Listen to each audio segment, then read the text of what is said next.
Good day, hello, greetings, all the fans of this tank biathlon, 17th of August 2022, Alabina Army Proving Ground, the 10th anniversary tank biathlon of the 8th Army International Games is in full swing.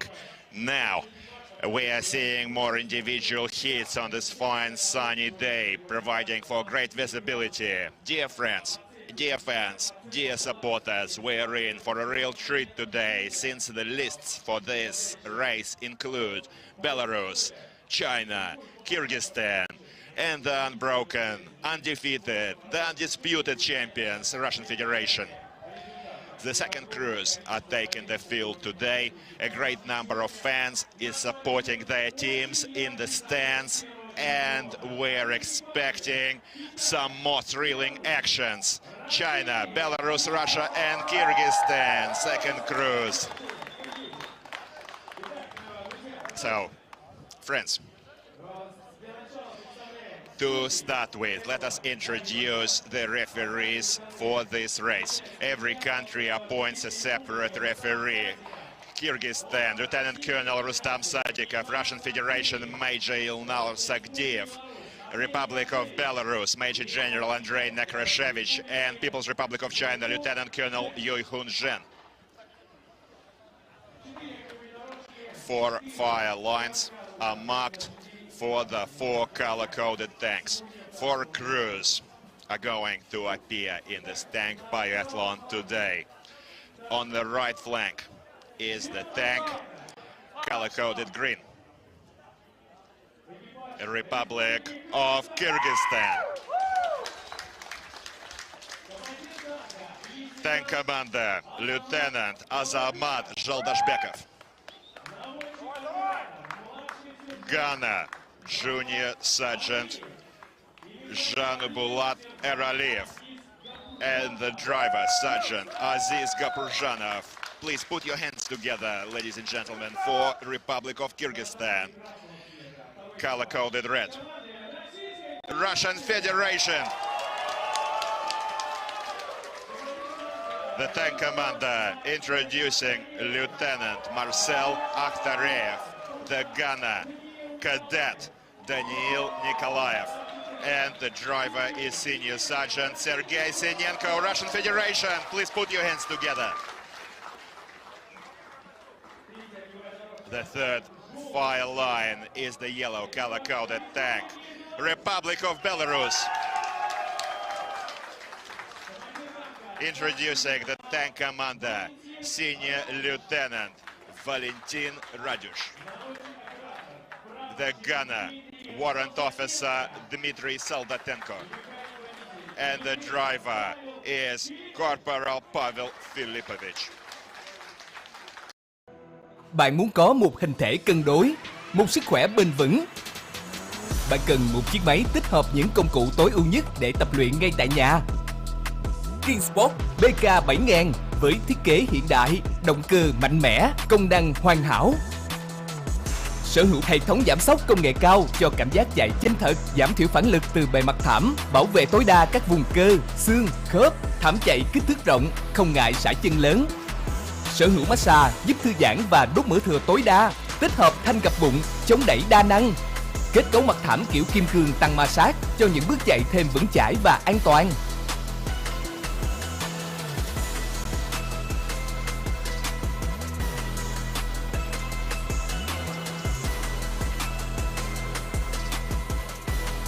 BK 7000, trải nghiệm hoàn hảo ngay tại nhà.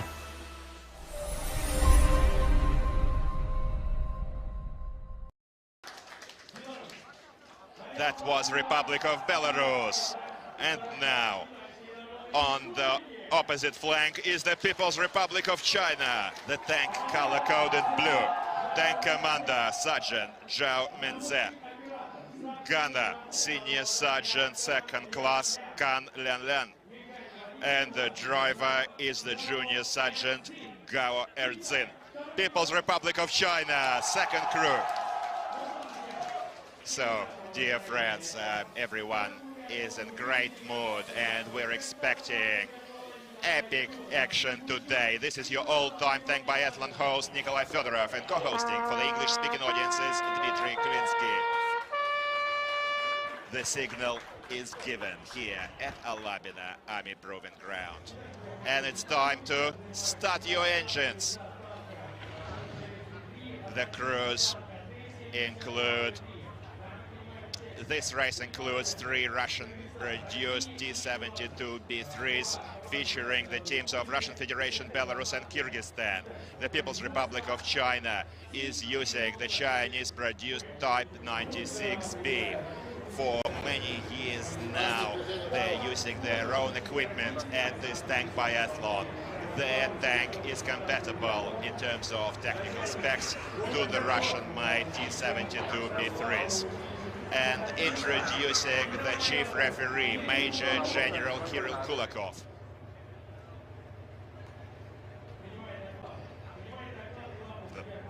The chief referee is now listening to reports from all the coaches of all the crews taking part. After all the reports are received, the order forward is going to be given, and Kyrgyzstan is the first to take off. Dear friends, the second individual hits for the 4 first division teams is on. Kyrgyzstan is into the restricted maneuvering section. They have to pass this, they have to dance their tank around the obstacles without scuffing the poles, unless they need to score some penalty time. Every pole is going to result in a penalty pit stop. The second lot of penalties are the penalty laps, 500 meters each, which are assigned for missing the 5 mission targets. Certainly, we're all here expecting some thrilling fires, some precise shooting. This is the stuff why we're here for. The tank biathlon is one of the most, one of the biggest spectator army games. Back in 2013, at the initiative of the Minister of Defense, Russian Federation, the hero of Russia, Army General Sergei Shoigu, at Alabina Army Proving Ground, conducted the tank biathlon for the first time, later giving birth to Army International Games. In the first hits back in 2013, only 4 countries featured: Russia, Kazakhstan, Belarus and Armenia. This year, we see the clash of 21 countries from all around the world. Dear friends, certainly an unforgettable, unique spectacle of military power. And now, the first fire mission for Kyrgyzstan, certainly one of the brightest fire missions of this race. The 3 targets are raised simultaneously, representing enemy tanks. Missing any one of these targets will result in 2 penalty laps per target. That's a change this year. Last year we only used to have 1 penalty lap per target missed. However, since these targets, tank targets, are considered to be critical, we increased the importance of this fire mission, and the first shot is a hit for Kyrgyzstan. Great start for the second crew. First shot time, by the way, should not exceed 20 seconds. And the second shot looks like it's missed.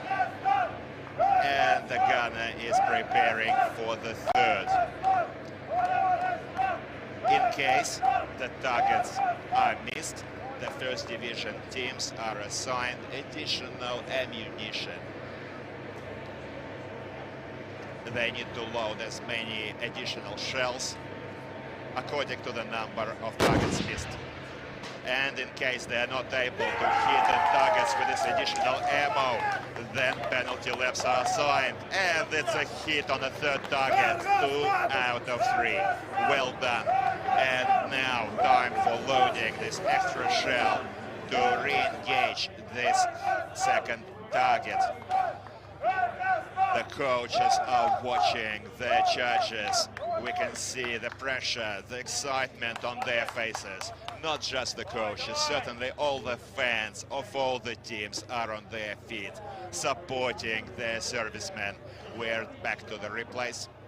Certainly we'd like to know that Kyrgyzstan last year became the champion of the tank biathlon in the second division, securing their ticket into the first division, where we see them matched against the best world's tankers. In case the team takes the last position in the first division, it's going to be relegated to the second division for the next biathlon. Ammunition is loaded now and they're prepared to re-engage the target. One target is waiting quite lonely for the Kyrgyzstan gunner. Now let's wish him the best of luck. The gunner for Republic of Kyrgyzstan, Janbulat Eraliyev, the junior sergeant, second-year champion of this tank biathlon. Last year, taking gold in the second division. We're holding our breath.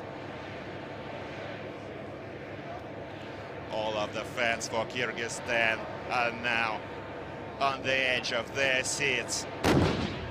And it's a shot. Alas, 2 penalty laps is assigned to Kyrgyzstan teams for missing one of the targets. And now Russian Federation, the second crew, is in the ground, all forward, and they're into the restricted maneuvering obstacle, just dancing, skirting these balls. This crew, Russian crew, is now in the top position with the best time of 20 minutes 12 seconds. The first crew represented the Eastern Military District. These are our tankers in the stands. Look at them supporting their teammates as Russia is now racing along this ground, going for the first fire mission, now stopping at the ammo loading bay. Certainly friendship, cooperation and mutual understanding reigns in this tank biathlon, enhancing and promoting brotherhood and spirit of friendship between all of the nations. This is a real tankers friendship.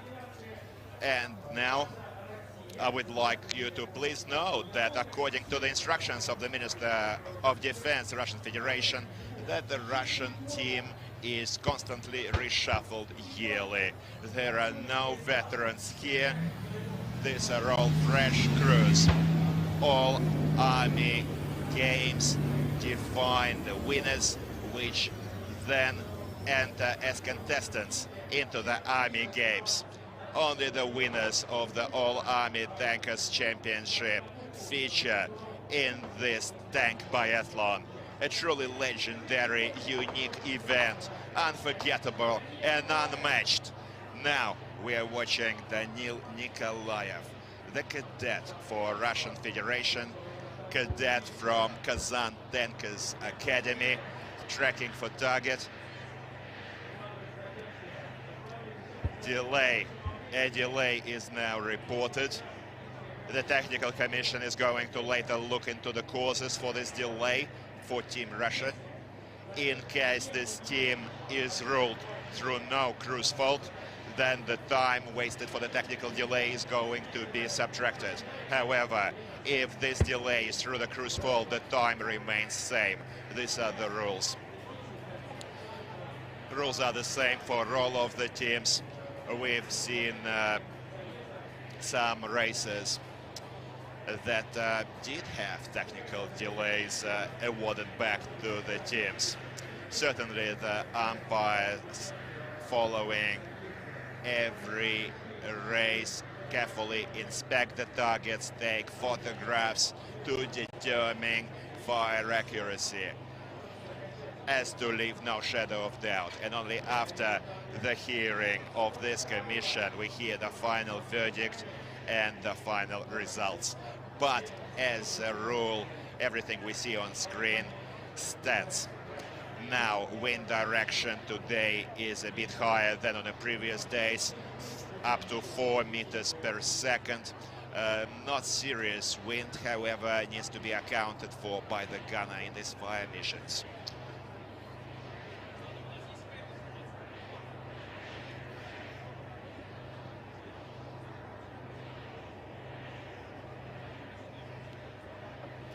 Kyrgyzstan, in the meanwhile, is progressing along the field, taking the obstacles one by one, almost into the second lap. 3 minutes 55 seconds passed for Russian Federation. Certainly everyone is on edge. We're looking into the causes of this delay, however, information is lacking at this moment. Just look at the screen, at the replay now for Kyrgyzstan skidding across, slightly losing control of this armored vehicle, certainly requiring more attention on behalf of the driver. Certainly they have to hurry, but please don't forget that safety is paramount. Some great work from the driver of Kyrgyzstan. Now in the second lap, 33 minutes 51 seconds was this time by first crew for Republic of Kyrgyzstan. Certainly a strong side, very well prepared, very focused, which is very important. Let me remind you, last year's goal in the second division was recorded by Kyrgyzstan. This year they're taking part in the first division, and after the show by the first crews, they are in 11th position overall for but the ratings include lines 15, positions 15 and 16 for Venezuela. And now this is the pit stop, penalty pit stop, observed by Kyrgyzstan team.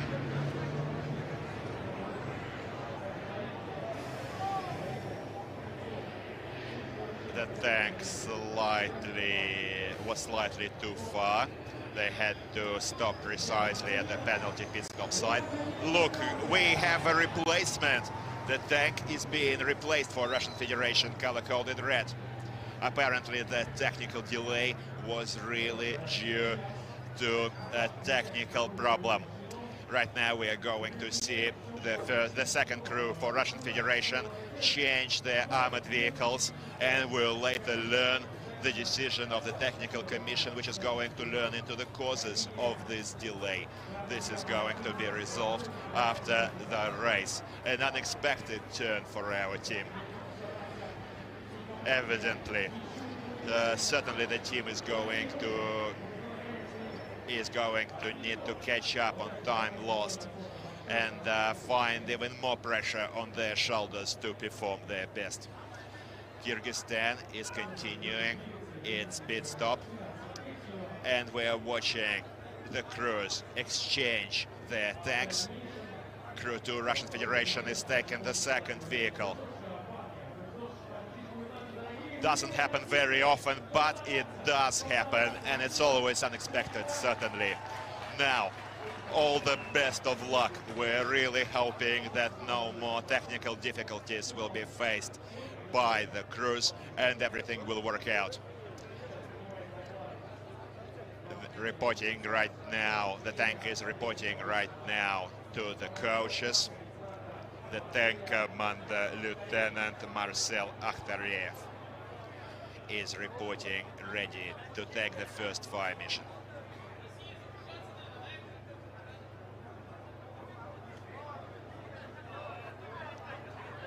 Ammunition loading. Once again, they'll need to reload this machine as well. These are standard main artillery shells, 125mm. Certainly we don't want any additional shots in case of misses. Certainly making all the fans anxious, but well, this is the tank biathlon, and certainly anything is possible here. We will later learn the reasons for this delay, for this technical problem, and we'll inform all the fans. Now, ammunition is loaded, reporting, ready to fire, and the 3 targets representing enemy tanks are out in ranges from 16 to 1800 meters. It's up to the gunner as to which target to engage first. 20 seconds for the first shot. Time is on, and first shot, and it's almost bullseye. Well done with the first shot. Now tracking for the second target. The gunner performing this fire for the Russian Federation is the cadet from Kazan Tankers Academy, Daniil Nikolaev, and he hits the second target. Holding our breath for the third.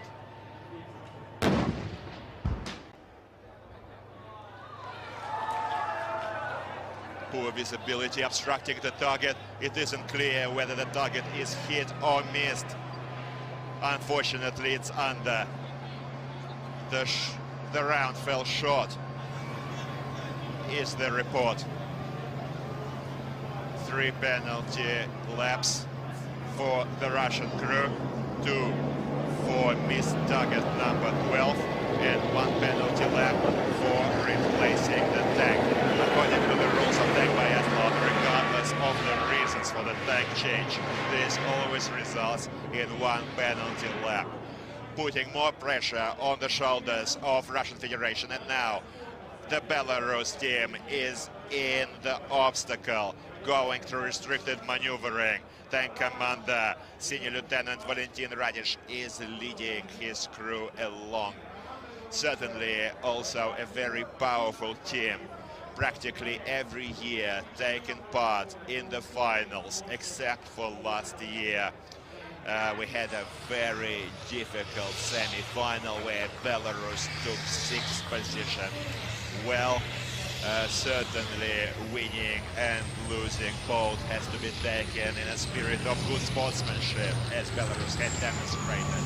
They've done serious homework last year and they are performing well. Belarus first crew saw best time of 23 minutes 18 seconds in their first individual hits, and this is a replace for the Russian team first fire mission. 2 targets out of 3. A clear miss on the third, unfortunately.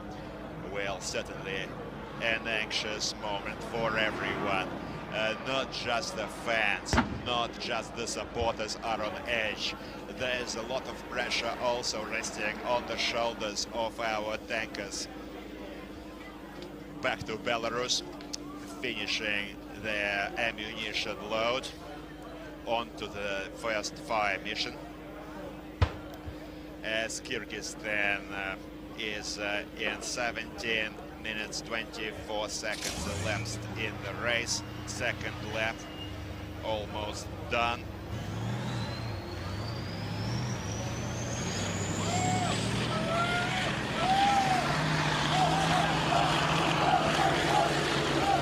Sorry, second lap almost started for Kyrgyzstan. 17:37 for Kyrgyzstan recorded first lap time. Now over to Belarus, taking their fire point and first shot. They didn't wait very long for the first shot. Certainly the 20-second rule means you have to be pretty sharp on the main caliber. However, accuracy is also critical here. Second target, bullseye for Belarus. Now about to engage the third target. Sergei Mikhno, the gunner for Republic of Belarus, is a veteran since 2018. Now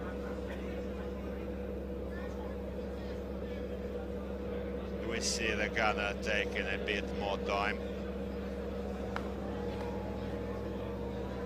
Belarus is reporting a short delay for some reason.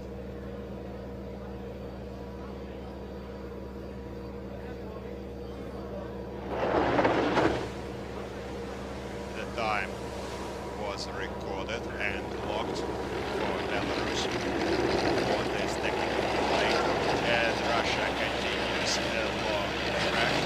They're out of the board, taking a quick path. Usually no first division teams have any serious problems with the obstacles. The first crews had already successfully demonstrated it a few days ago.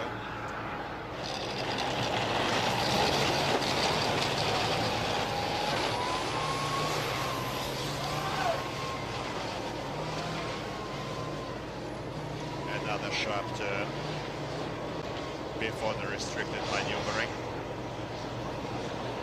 Perfectly handling the tank. Just look at the senior sergeant Sergei Sinenko, the driver for Russian Federation. Amazing speed at this turn. Every tank is fitted with GPS trackers, which enable us, dear friends, to not only learn the location of each tank throughout the ground, but also to record real-time speeds. Belarus still out in the fire line, trying to independently remove the cause for this delay. Belarus reported independent removal of the technical delay and fire. Yes, the third target is struck. Bingo for Belarus. 2 out of 3. Now Russia recording the first lap time of 15 minutes, slightly over 15 minutes. Nothing is lost yet, and certainly the race is not over. However, this is going to be a close call. Tôi bị đau trĩ, cứ ngồi là đau buốt chịu không có nổi. Tài xế tụi em bị sốt đấy mà, sếp uống An Chỉ Vương vậy ạ? Giờ nặng rồi, uống còn được không? Sếp yên tâm, kiên trì từ 1 đến 2 tháng là ổn ngay. Dùng An Chỉ Dương, vài hộp là hết trĩ ngay, không lo phải mổ. An Chỉ Vương được bào chế từ các dược liệu thiên nhiên như cao chất cá, cao đơn quy, protein, magie, curcumin dạng Maniva, giúp tránh xa các biến chứng của bệnh trĩ. Nay đã có thêm An Chỉ Vương Gel, An Chỉ Vương xua tan nỗi lo bệnh trĩ táo bón, hiệu quả đã được chứng minh. Certainly the odds-on favorites in the race are Russia and Belarus. Let us wait and see the results of today's race, certainly providing some intrigue due to the technical delay. Now 2 targets in the replays are hit by Belarus, and additional ammunition was loaded by Belarus to re-engage the third missed target. Great visibility out here, however, the yellow color-coded targets are usually harder to hit on fine sunny days compared to the other colors, providing glare. And well done, bingo for Belarus. They're continuing on without any penalty laps. Today, here in the Russian Federation, look at this. Reversing slightly too far for Kyrgyzstan. The driver making a small mistake. Now out of trouble and back on the course. And Team China is now through the restricted maneuvering. This is the start of Crew 2. We're about to watch their first fire mission after loading the ammo. Well, speaking of the Chinese team, certainly traditionally a very strong performance. Strong tankers, well, acting like a well-oiled machine, absolutely single-minded, fine fire accuracy. Mistakes are possible like with everyone else. However, Team China for many years standing now has been one of the leaders of this tank biathlon and a draw card in the finals as well. Now we're eagerly expecting the final on the 27th of August, and by the way, today the chairman of military production sector for Republic of Belarus arrived at Alabina to watch his team, support his team, and now back to People's Republic of China. 3 standard artillery shells, same caliber as the Russian main caliber, 125 millimeter. By the way, please note that last year China took silver, 2020 silver, 2019 was not as successful, only taking the 6th position in the rankings. And 7 seconds for the first shot. It's a hit. Bravo for China. Now going for their second target. The Type 96B is the armored vehicle used by the team. Second shot, 1800 meters. Bingo! It's a hit for China. And now, third target. We are holding our breath. Same as all of the People's Republic of China fans and coaches, carefully watching their heroes. They're taking their time. Mistakes should be avoided at all cost. And the third target is also hit. Bravo! 3 out of 3 for China. Good work for the gunner. Senior Sergeant Second Class Kan Lian was at the main caliber cannon of the Chinese Type 96B. And now Marcel Akhtarif, Russian Federation, engaged the second target, representing low-flying enemy helicopter, and it's a hit. They can continue progress without recording any penalty laps. Missing these targets could result in 1 penalty lap, as opposed to 2 penalty laps for missing the tank indicated targets. Certainly the tank targets are the most critical for the main caliber fire mission, hence the difference in penalties, 2-1. Kyrgyzstan is also about to use his anti-aircraft Core 12.7mm machine gun, having loaded the ammunition belt, including 15 rounds with 6 traces. As to best control fire accuracy.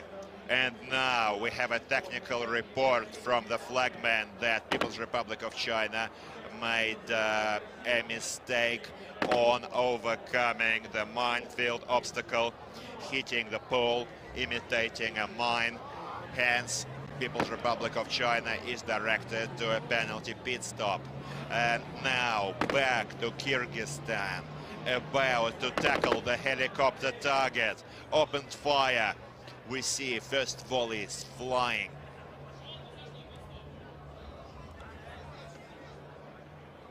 Targets remains intact for Kyrgyzstan.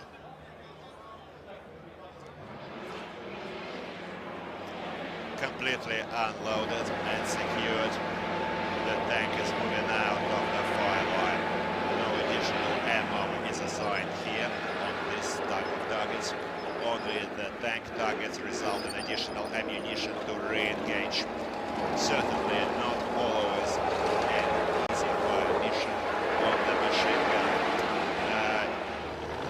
Although the takers practice year-round in their own army grounds, in their own ranges, in their countries, certainly excitement, the pressure on the day sometimes prevents the crews from performing their best. Russia speeding across the long straight, flying over the hill. Up to 60 kilometers an hour was recorded in the long straight. No flying jumps, unfortunately, are allowed this year, as in the previous years we used to see lots of flying armor. However, due to safety reasons, this is best avoided this year. People's Republic of China is out of the anti-tank trench without scuffing any holes. Well done, white flags by the linemen indicate clean passage by China. Just look at the fans watching our tankers.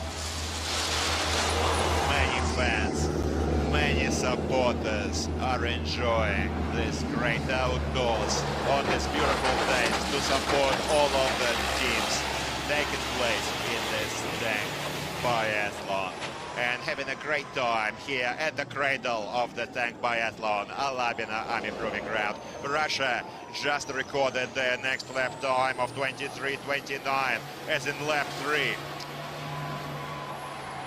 Just over the treadway and is about to face the next obstacle. The rake this year is replaced by the designated stop site. At the designated stop, the crew needs to dismount, pick up their machine gun for coaxial machine gun fire, and move on to the next third fire mission. Tackling target number 9, representing the enemy AT unit with an RPG. And all the stands are screaming, Russia, Russia, Russia. Lots of emotions here in the stands and certainly some serious support for the team, sending the warmth of their applause. The thunderclaps sound across the range. Certainly all the tankers can feel the emotions that they're giving the fans. Everyone, online and offline, YouTube audiences, please support our heroes. All of the teams in this first division race are certainly world's best tankers. Now we're watching the second crew perform. However, please note that the first crew recorded 2012 for best time. Last year's second crew recorded 19 minutes 34 seconds. However, we still had the rake obstacle, which made for less time compared to installing machine guns and designated pit stops this year. Preparing to engage the target. The tank commander for Belarus, and it's on target. Valentin Radush was the tank commander performing this fire mission. The flare is burning on the target, indicating clean hits. The 23-year-old tank commander, first time on this tank biathlon. Now the tank is reversing out of the fire line and is going to continue into lap 3. Russia is now at 26:10, lap 3. 3 targets out of 5 with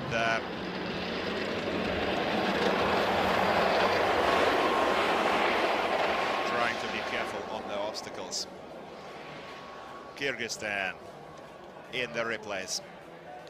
Let's see the skid by the Kyrgyzstan team, almost doing a U-turn, a full 180. Sorry, a full 360 actually.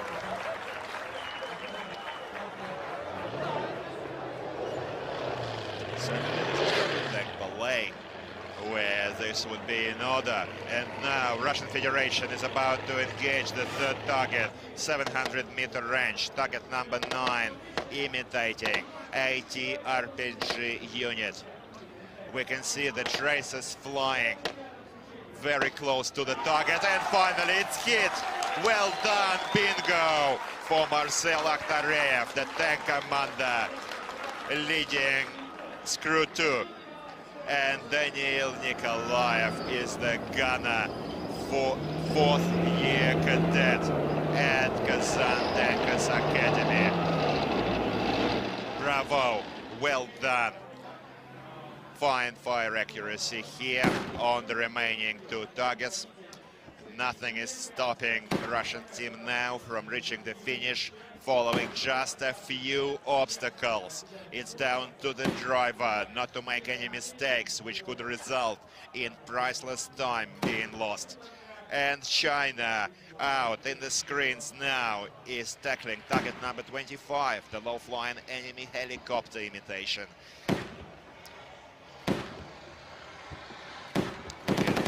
See rounds flying. Target remains standing for People's Republic of China. It's a miss. Reversing. Now 1 penalty left is assigned to Team China for missing this target. Certainly not an ordinary race, made even more extraordinary by the sudden, unexpected tank replacement for Russian Federation team.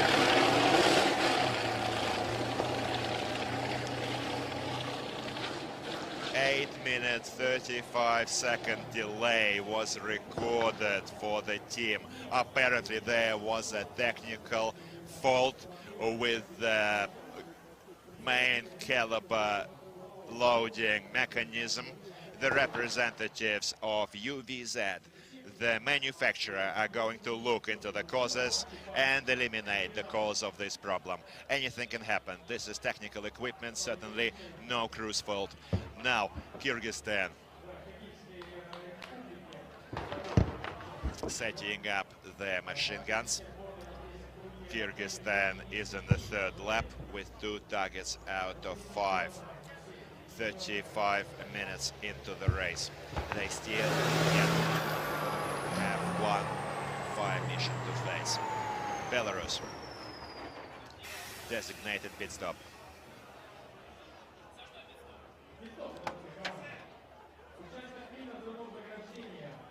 This is a penalty pit stop assigned for breaching the minefield obstacle, similar to Chinese team. Usually this wastes about 1 minute time. The tank has to be stopped at the designated point. The crew has to dismount, inspect the vehicle, then once again take their seats, report to the referees. Inspection is finished. Once again, exit the vehicle, and only then be able to continue. Just look, 73 kilometers an hour is the GPS recorded. 74 kilometers an hour by the Chinese team. Type 96B. Great speed, 74 kilometers per hour. The main caliber weapon is a 125mm smoothbore cannon, similar in characteristics to the Russian-produced T-72B3 main caliber. Now, the chief referee of the contest just confirmed that the technical delay of 8 minutes 35 seconds for the Russian team is going to be subtracted from the total time. And the Russian Federation finished with this time of 30:47 minus 8:35, making for best time of about 22 minutes. Well done for the second crew, certainly making us anxious. However, great work. We're certainly proud of you, as well as all of Russia. Guys, well done. Introducing the tank commander, Marcel Akhtareyev, the gunner, cadet, 4th year, Daniil Nikolaev, and the driver, Senior Sergeant Sergei Sinenko. Well, dear friends, that was certainly a memorable show for the second cruise. Military salutes are being exchanged in the ground. A victory lap by the Russian second crew. All of the fans, all of the supporters are supporting their servicemen. Everyone, almost everyone in the stands are on their feet. People's Republic of China going through the obstacles, trying to maintain high speeds. Now, what a crazy mix of motorsport and biathlon this amazing contest is. High speeds, adrenaline-fueled action, target practice makes for a unique spectacle, unrepeated, unmatched. 84 kilometers an hour, by the way, dear friends. Let me remind you, was the speed record set at this track by the Russian Federation team in the previous years. However, we saw this year, just a few days ago, we saw speeds of up to 80 kilometers an hour, and today 74, 75 for China. Amazing motorsport event, certainly making all the racing fans happy. Designated pit stop for China. Formal leaders in this race, not accounting for subtracted technical delay for Russian Federation.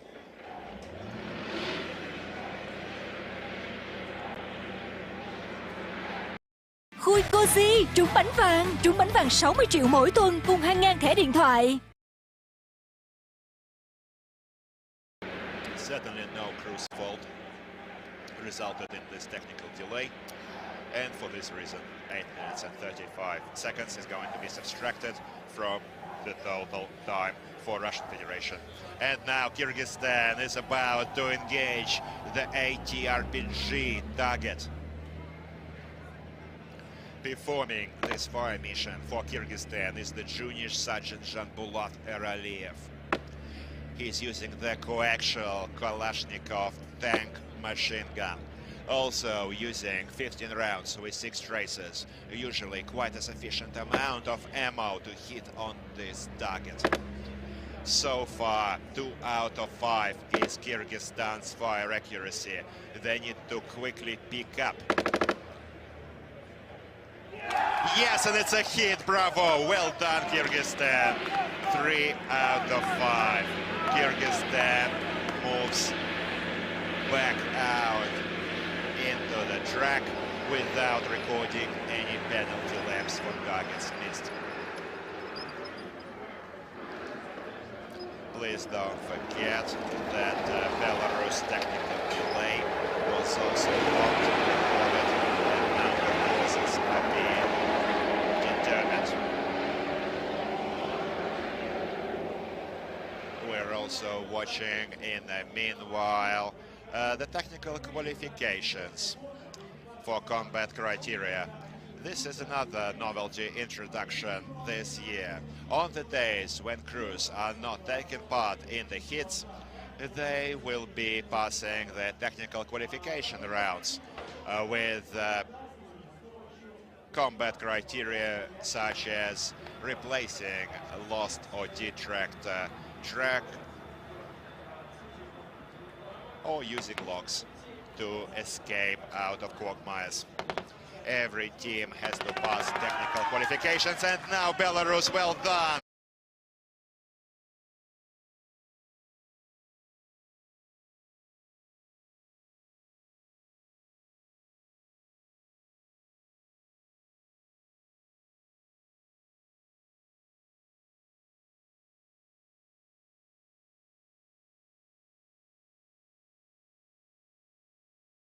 Myanmar team, color-coded green tank commander, Captain Tan Toaung. The gunner, Captain Nein Zok Tve. And the driver is Private Pyo Chio, Myanmar, second crew.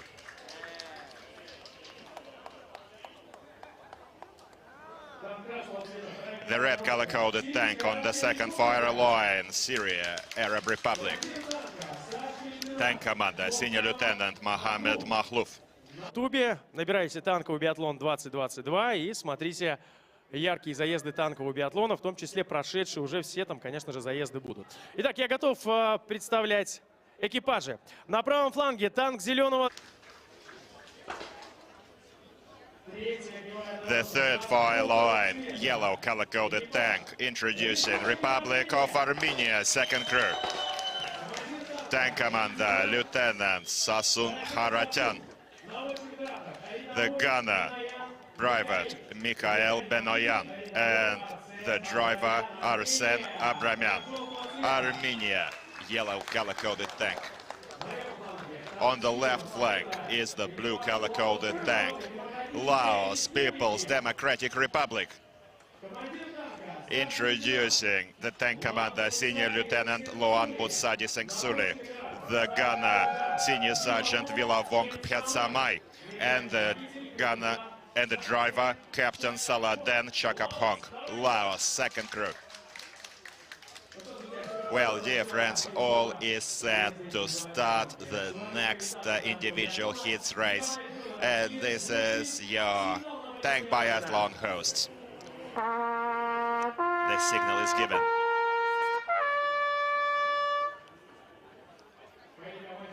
This is the command for the crews to take the seats in this T-72B3. T-72B3s are supplied to all the teams to take part by the hosting country, Russian Federation. Two other teams use own tanks.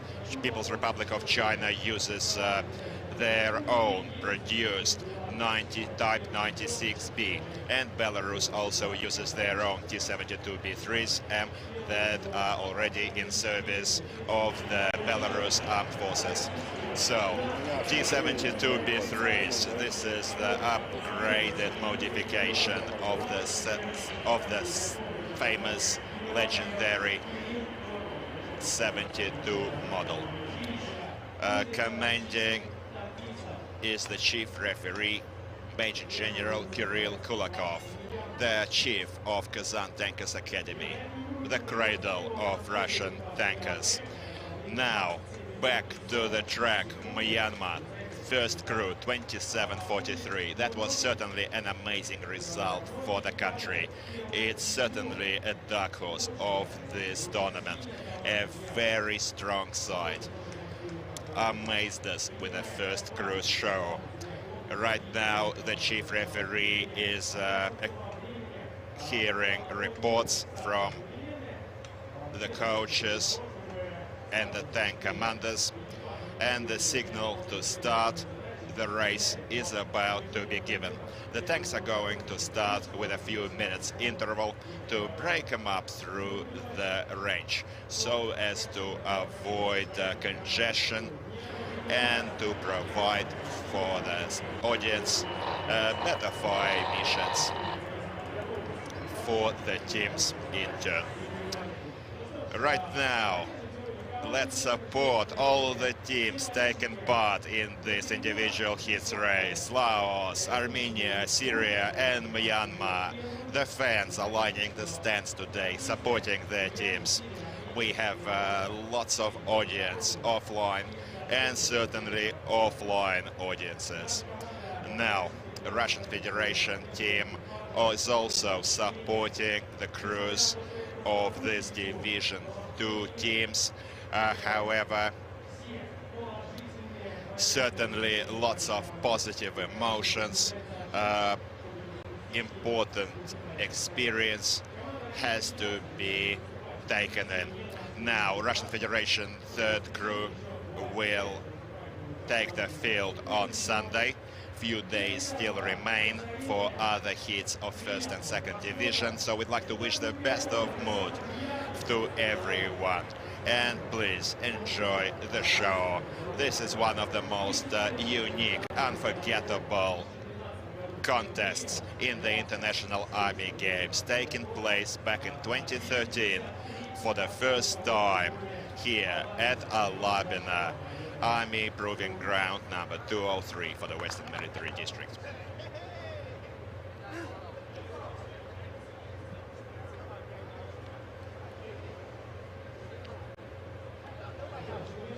Well, only seconds remain before the start of the race, and this is the chief coach of Myanmar team, standing next to the chief referee of the contest, Major General Kirill Kulakov. Certainly also safety considerations are one of the paramount in this tank biathlon. Certainly we want all the servicemen from all the countries to come back home safe and sound. In case the tank suffers any technical problems through the crew's fault, the team can be disqualified as an ultimate result, and if this is the result of recklessness. Now, the decision was taken to give the ground to Syria first. The red color-coded tank on the second fire line, and start your engines. Let's support Syria. All forward for Syria Arab Republic. Second cruise. Now let me remind you that the team, the best team after the tally of this individual hits, the leaders of the second division winning the second division, striking gold, is going to score the ticket into the first division. Now we are watching the obstacle, restricted maneuvering, certainly not providing many problems for these drivers.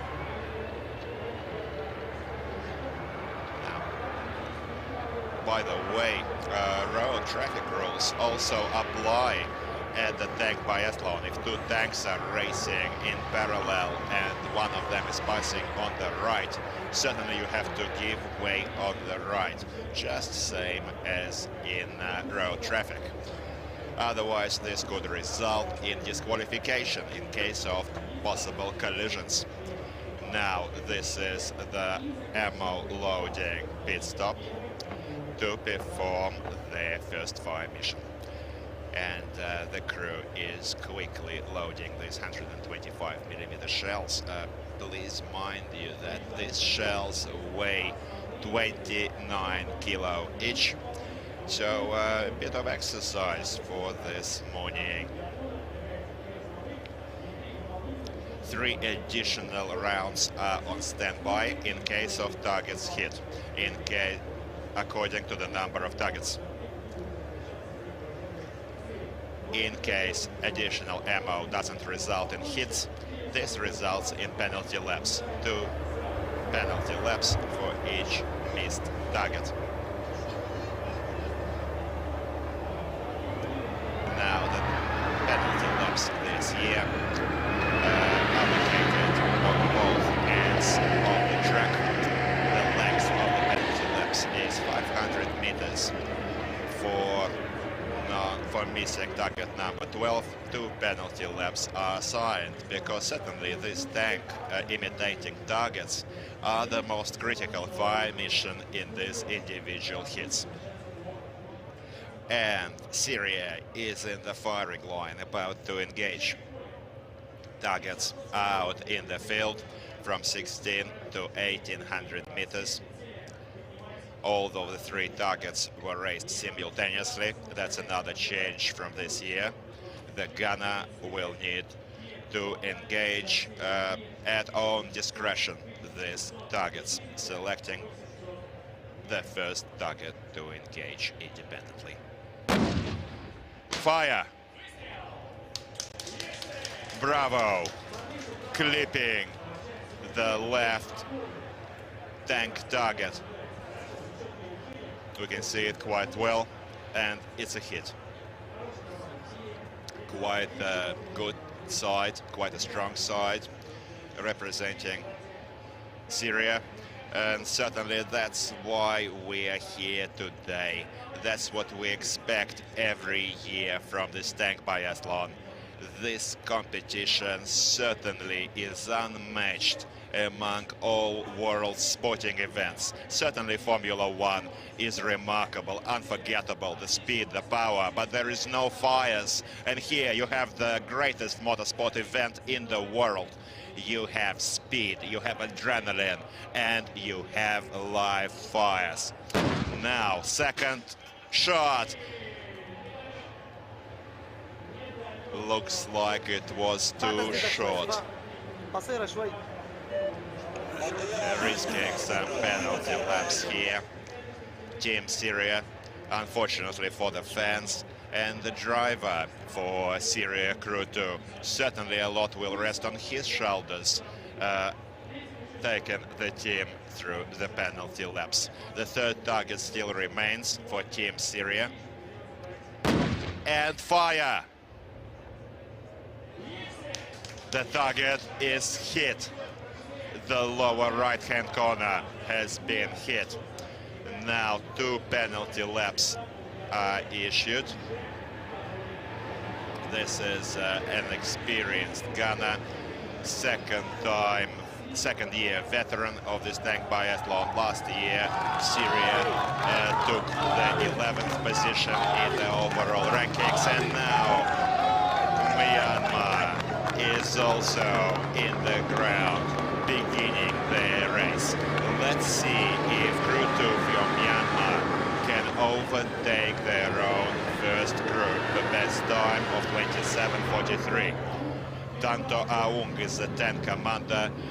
This is his first appearance at the tank biathlon, a 29-year-old veteran of Myanmar Armed Forces, the Tatmadaw. Congratulations. Now, white flags raised by the line referees to indicate clean passage. All of the obstacles are carefully monitored by the line referees. And white or red flags indicate fault or clean passages. Pit stops, penalty pit stops, are the result of any scuffed or knocked poles. This wastes about 1 minute time for the crew, where they have to dismount, perform an inspection of the vehicle, and re-enter. Now, over to the replays of this last fire mission.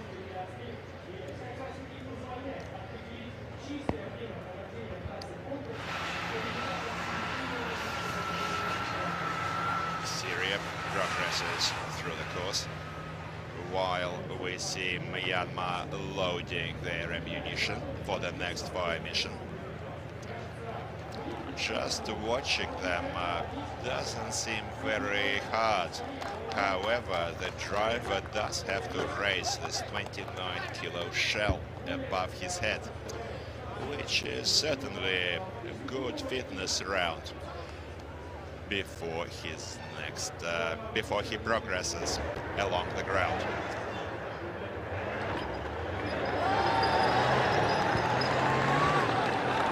Many of you are asking, where can the tickets for this tank biathlon be purchased? Well, they're available at ʾ-biathlon.com, and the prices are around $20 in currency exchange rates.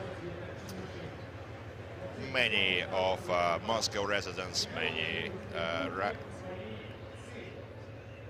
take opportunity to visit Alabina to enjoy this unforgettable, unique show. And the 3 targets representing tanks are now out in the range. First fire for Myanmar hit. The target is hit. The upper right-hand corner of the right target has been hit. Just skimming the target, slightly more to the left, and this could have resulted in penalty laps, but Myanmar is quite confident with their fire accuracy. The first crew also impressed us with their performance. So let us see whether this crew can improve on their best time in the first hits for the first crew. Now, next shot. Well, doesn't look like it's a hit.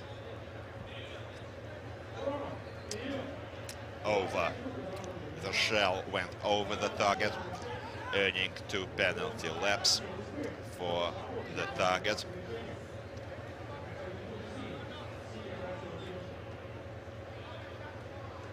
Syria just scored 2 of these targets, so we expect Myanmar to try and match this result right now. About to take their 3rd shot,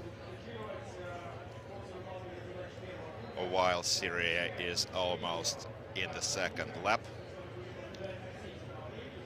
we're going to record all the lap times for every crew, which these lap times are going to go into the general ratings. And the third shot, third target, it's a hit.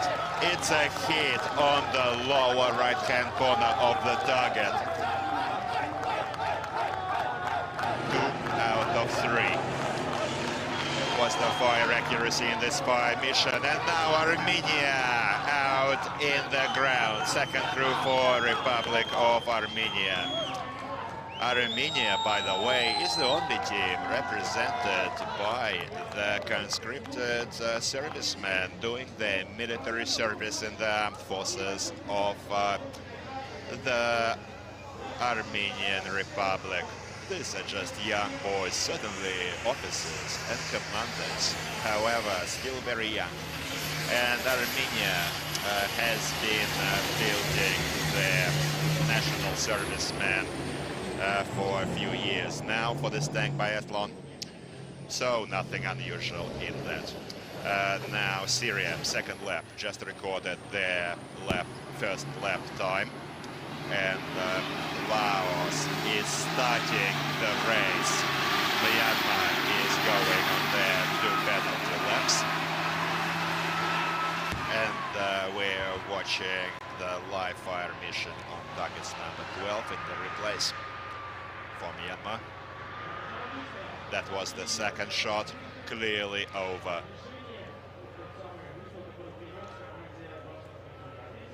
And the third shot was certainly a hit. A positive result for the team.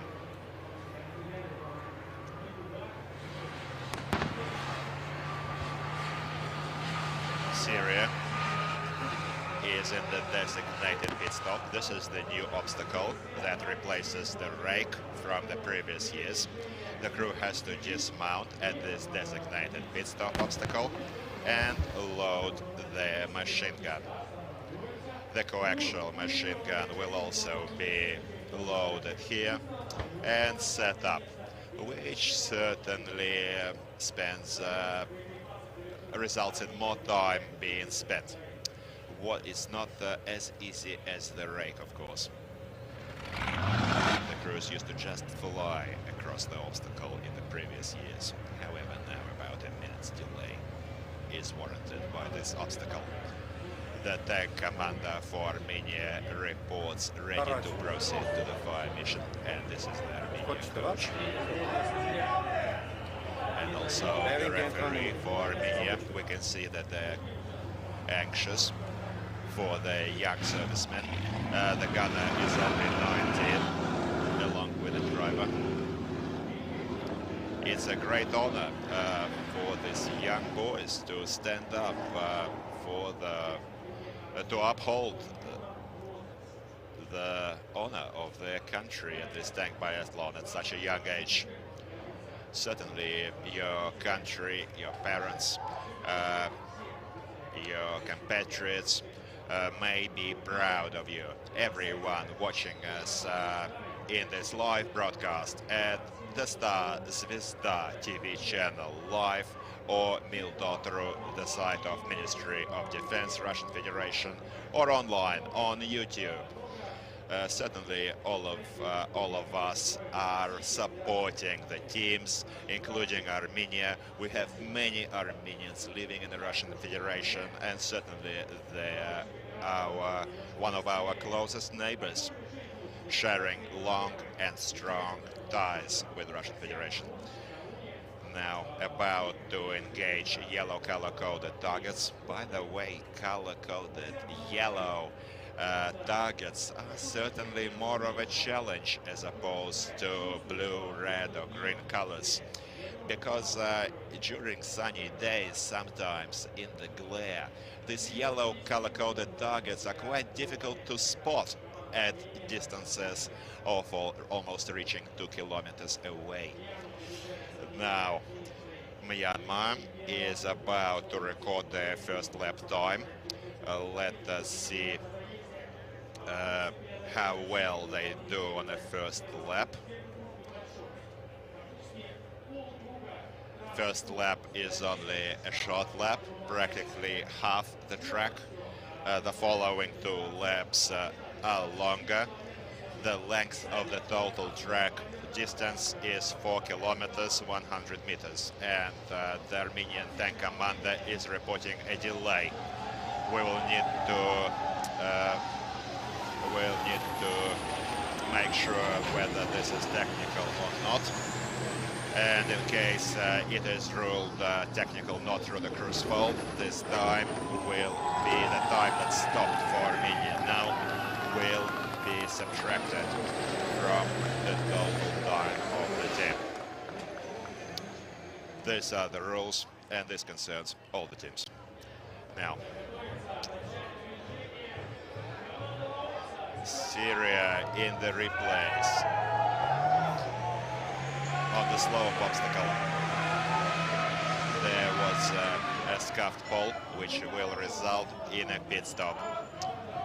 Red flag was raised by the line referee. By the way, Laos last year also appeared in the 2nd division, taking the 5th position in the overall rankings.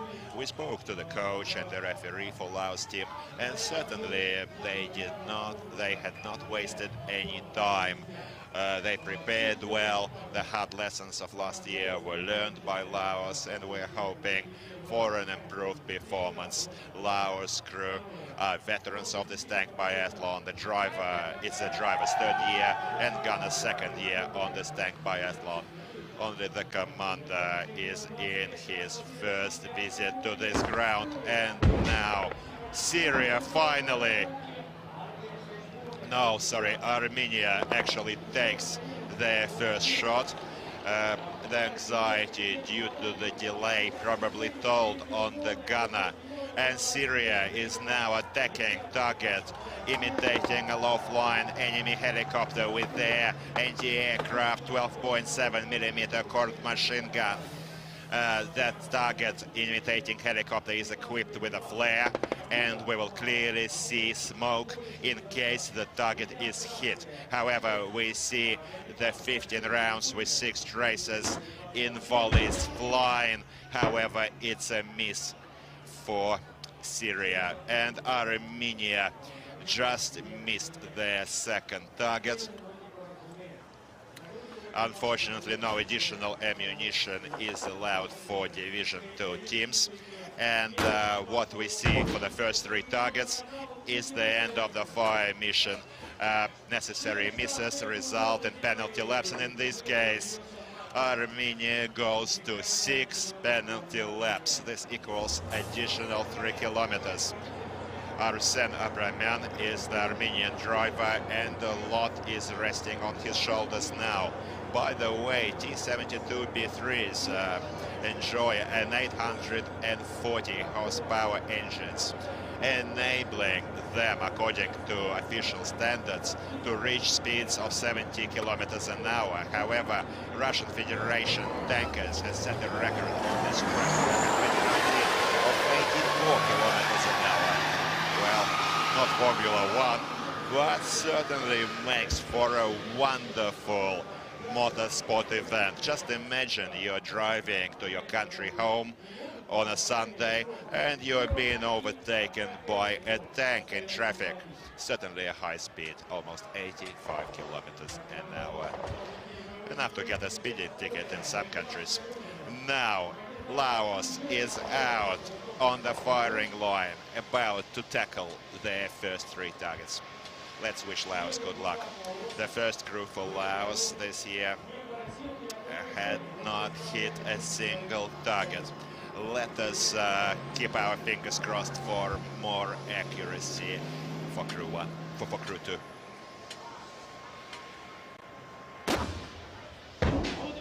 And now, first shot from Laos.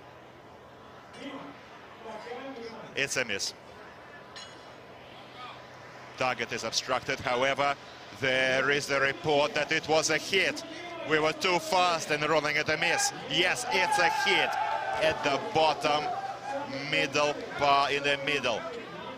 At the very bottom, there is a clear hole. It's not very easy to see for us from this angle, but we'll see it in the reviews. The referee and coach for Laos are smiling now. First target for the team. About to engage the third. While Syria is racing past on their second lap. Almost finishing their second lap. No hurry here, certainly. However, time is only 4 minutes for the 3 targets. Well, debatable. The referees are reporting it's a miss. It's definitely a miss. It was a bit of a ricochet, however, it did not damage the target.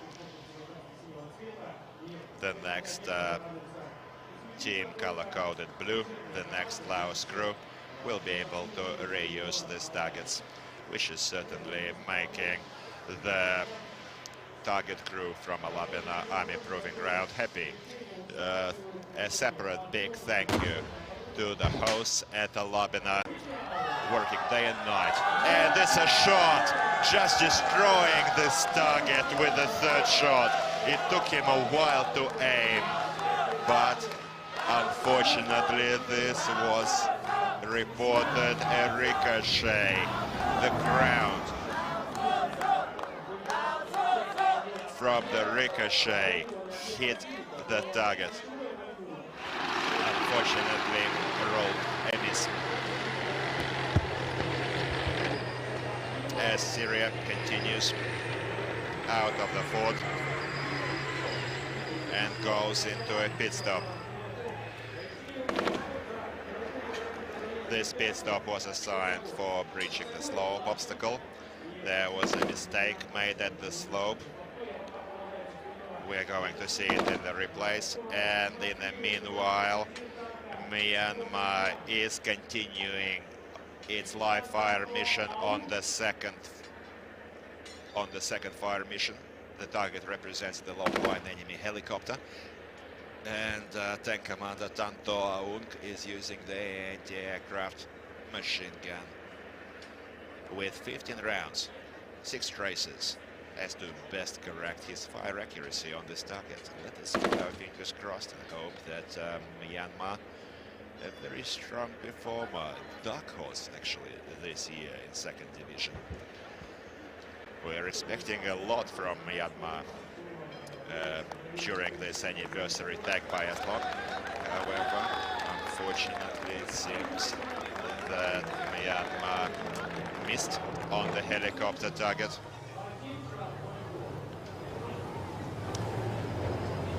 One penalty left for Myanmar. Just look at this dance. Just out of the fort, having taken a cold bath on this warm day. And this is Laos, while Myanmar goes to its penalty laps. And this is the replay for Laos' last fire mission. First shot, it's a miss. Actually, that was the hit. It was rolled a hit. The lower right-hand corner, we can see it clearly being hit. Second was under, and third was under. However, a ricochet knocked out the target, breaking it to pieces.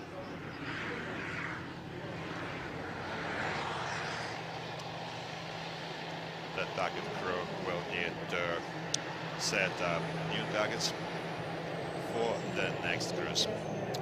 Now, Syria is in the anti-tank trench obstacle with a giant step, just flying into the trench and out.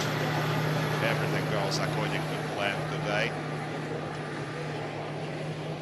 Fine sunny day, everything goes according to plan, as generally in the forces of the Russian Federation. And all is well also in Russia at large. Now, Syria records their second lap time, 24:37. Syria was the first team taken the field today.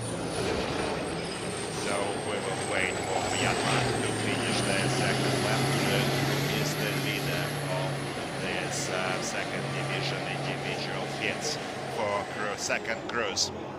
Myanmar 68 kilometers an hour races.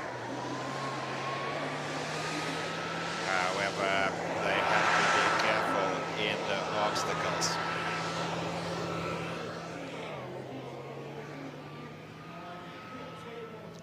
Now, what is happening with Armenia?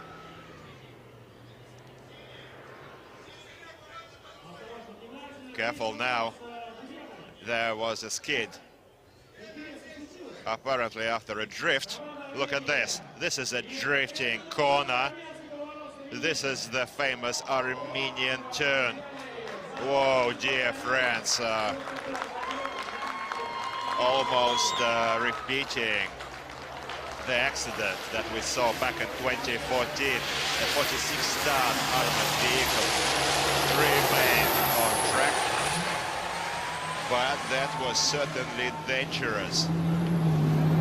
In 2014, Armenia flipped the tank in a similar maneuver in a practice round.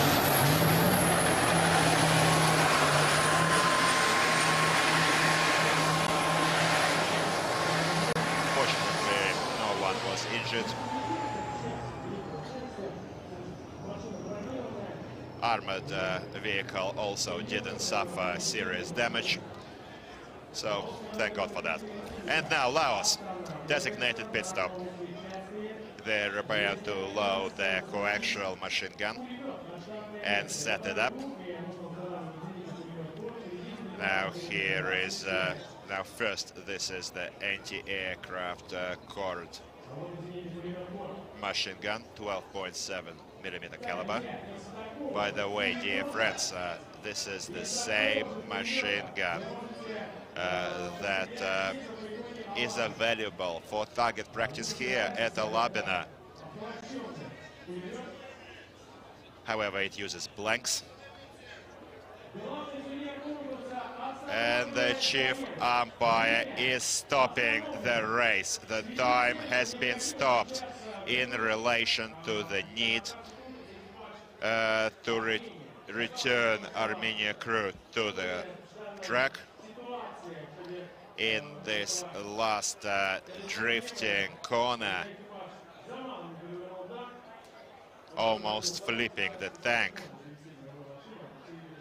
The tank engine stalled, and Armenia is not able to start it now. They may need to ask for a replacement tank. Replacements are penalized with 1 penalty lap, and only 1 replacement is available. Only 1 replacement is allowed, despite the crew having 3 tanks from the hosts.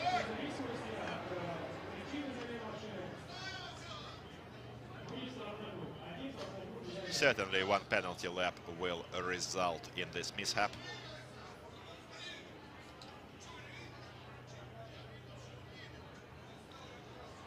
Everyone has stopped at different points along the track.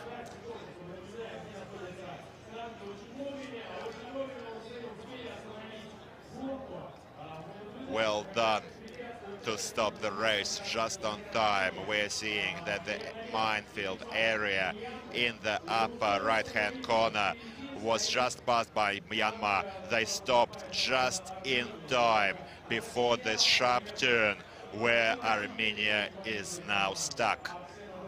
Arsen Abramian, the driver for Armenia Crew 2, made a mistake here, and we are going to see a tank replacement now, and then the race will continue.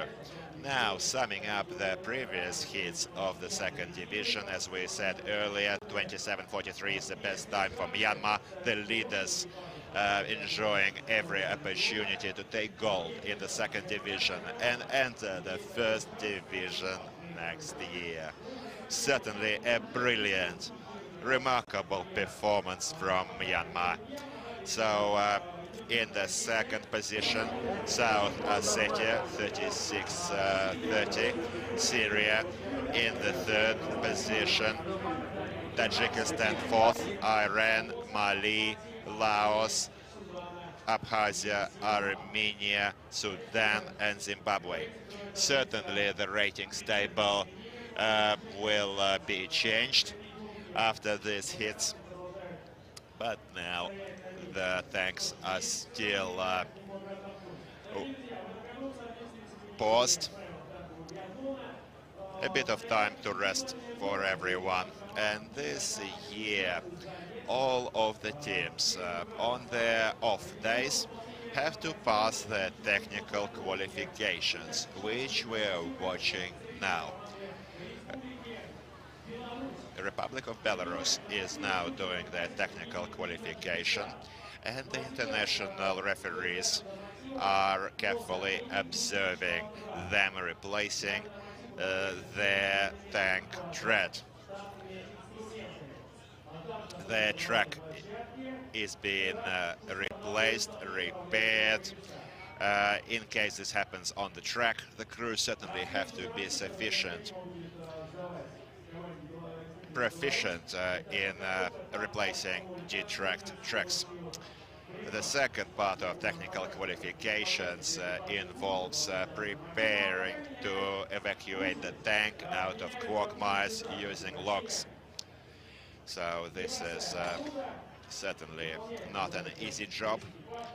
All of the crew is taking part in this technical qualification, and following all of these technical qualification rounds, we are going to select the best crew for technical qualifications for both first and the second division. We're also going to have another nomination this year, which will allow us to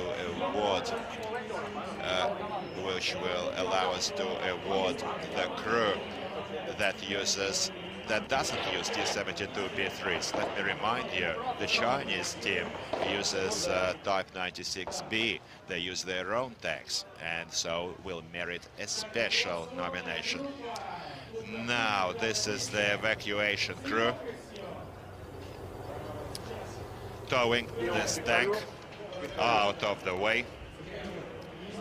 Unfortunately, this was the crew's, certainly the crew's fault, stalling this engine, and we're not going to get too far ahead of ourselves, but it's possible here that this time will not be given back to Team Armenia. Last year, Team Armenia did not take place similar to 2020. They missed 2 years because of the pandemic, and year 2011 saw them in 11th position. Let's learn their position this year. We'll know the results on Sunday. This Sunday we'll see the last individual hits on the 21st of August. And also on the 21st of August, dear friends, we're expecting the third cruise taking the ground for Russian Federation, the undefeated champions of the track, along with China, Belarus and Kyrgyzstan. We're still waiting for the command to continue. Yes, they're racing. Laos is surging forward and is over, striving for the next fire mission. Laos fans are supporting their teams, clapping, cheering, and Myanmar has finally passed this sharp turn. We can now it's certainly once again earned this name, this designation of Armenia turn after this drift out of the fort. Certainly selecting the right gear is important here. In high gears, the tank may stall in the fort, which will result in the penalty pit stops. Now, difference.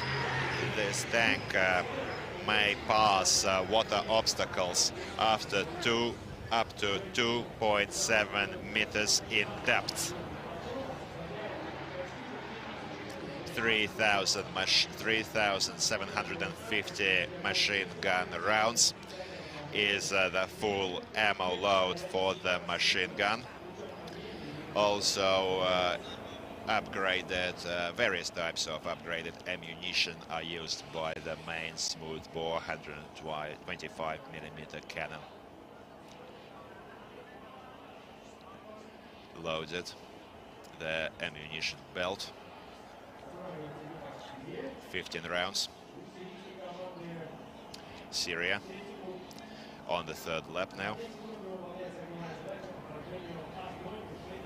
Only one target, number 9, is facing them. It's a glass-covered target representing an enemy TRtrebuC unit.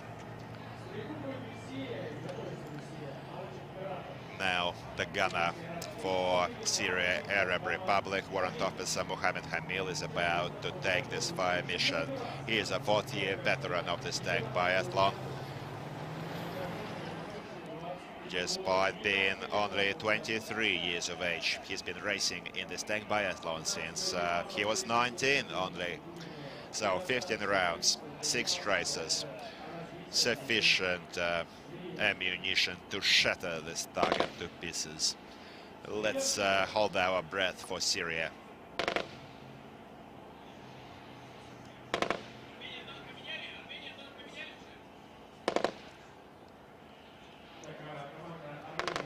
Armenia, in the meanwhile, has already replaced their tank, and they're about to continue progress along the track. Actually, right now, I think we're seeing the tank change. The crew is taking their seats in the new tank.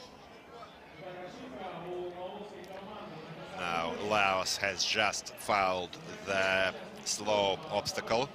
Second pit stop penalizes the team. And Syria finished their fire mission with no result. Penalty lap will need to be done by the team. And Myanmar, the Tatmadaw tank goes to the third lap, recording their lap time. Only about 1.5 minutes behind Syria. Well, the first crew best time for Myanmar still stands, 27:43. Armenia is now back on track with the new vehicle.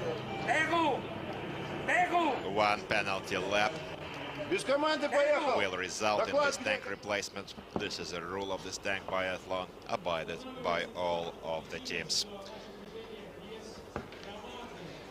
The Armenians stopped because they started movement without orders. Certainly they were a bit shaken up after this drift and forgot to report ready to move. So as no order was given, they were stopped, and they are about to report and get permission to progress.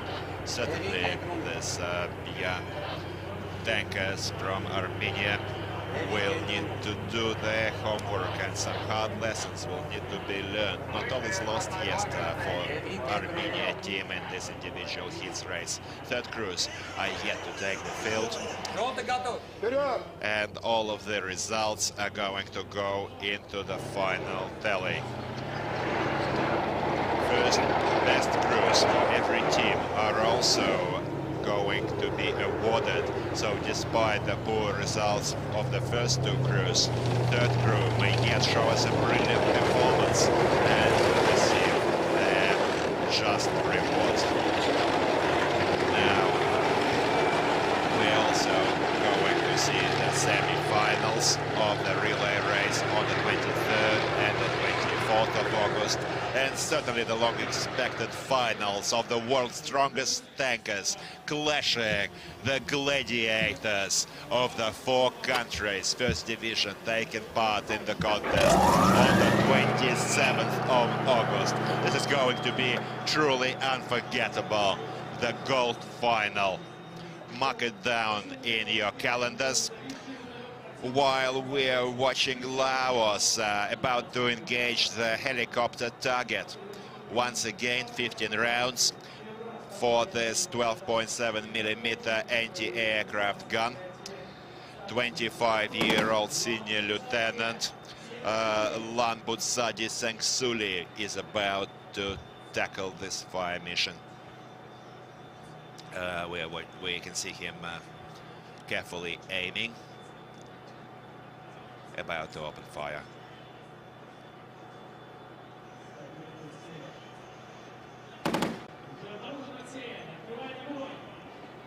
Volleys sound in the range.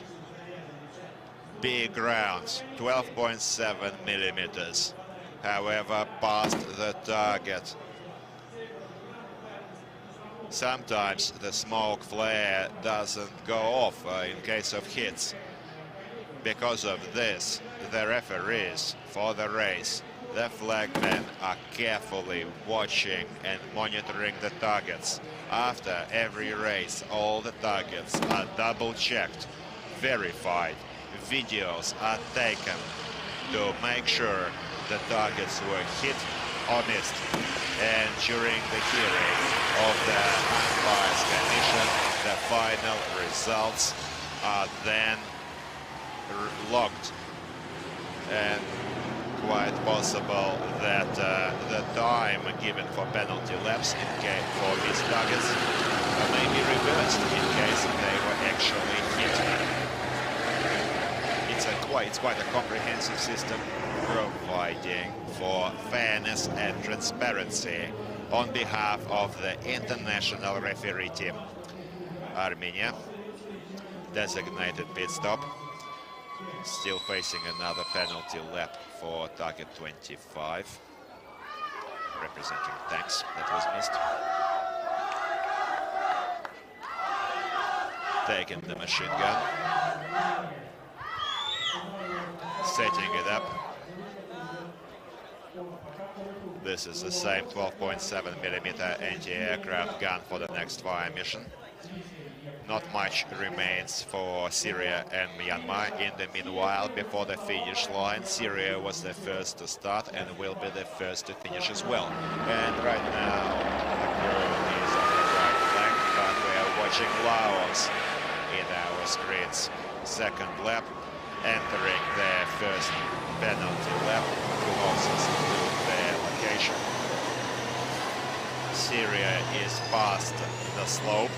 No red flags. About to face the restricted passage of 40 meters. A huge number of balls. Even if one of these balls will be scuffed by the tank, this will result in the penalty pit stop. Certainly we are hoping the team can quickly pass these obstacles and race to the finish. Now, Myanmar is about to engage the last target, representing the AT unit, shoulder-fired anti-tank missiles.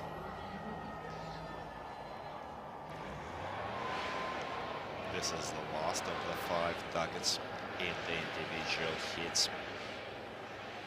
The first 3 were tanks.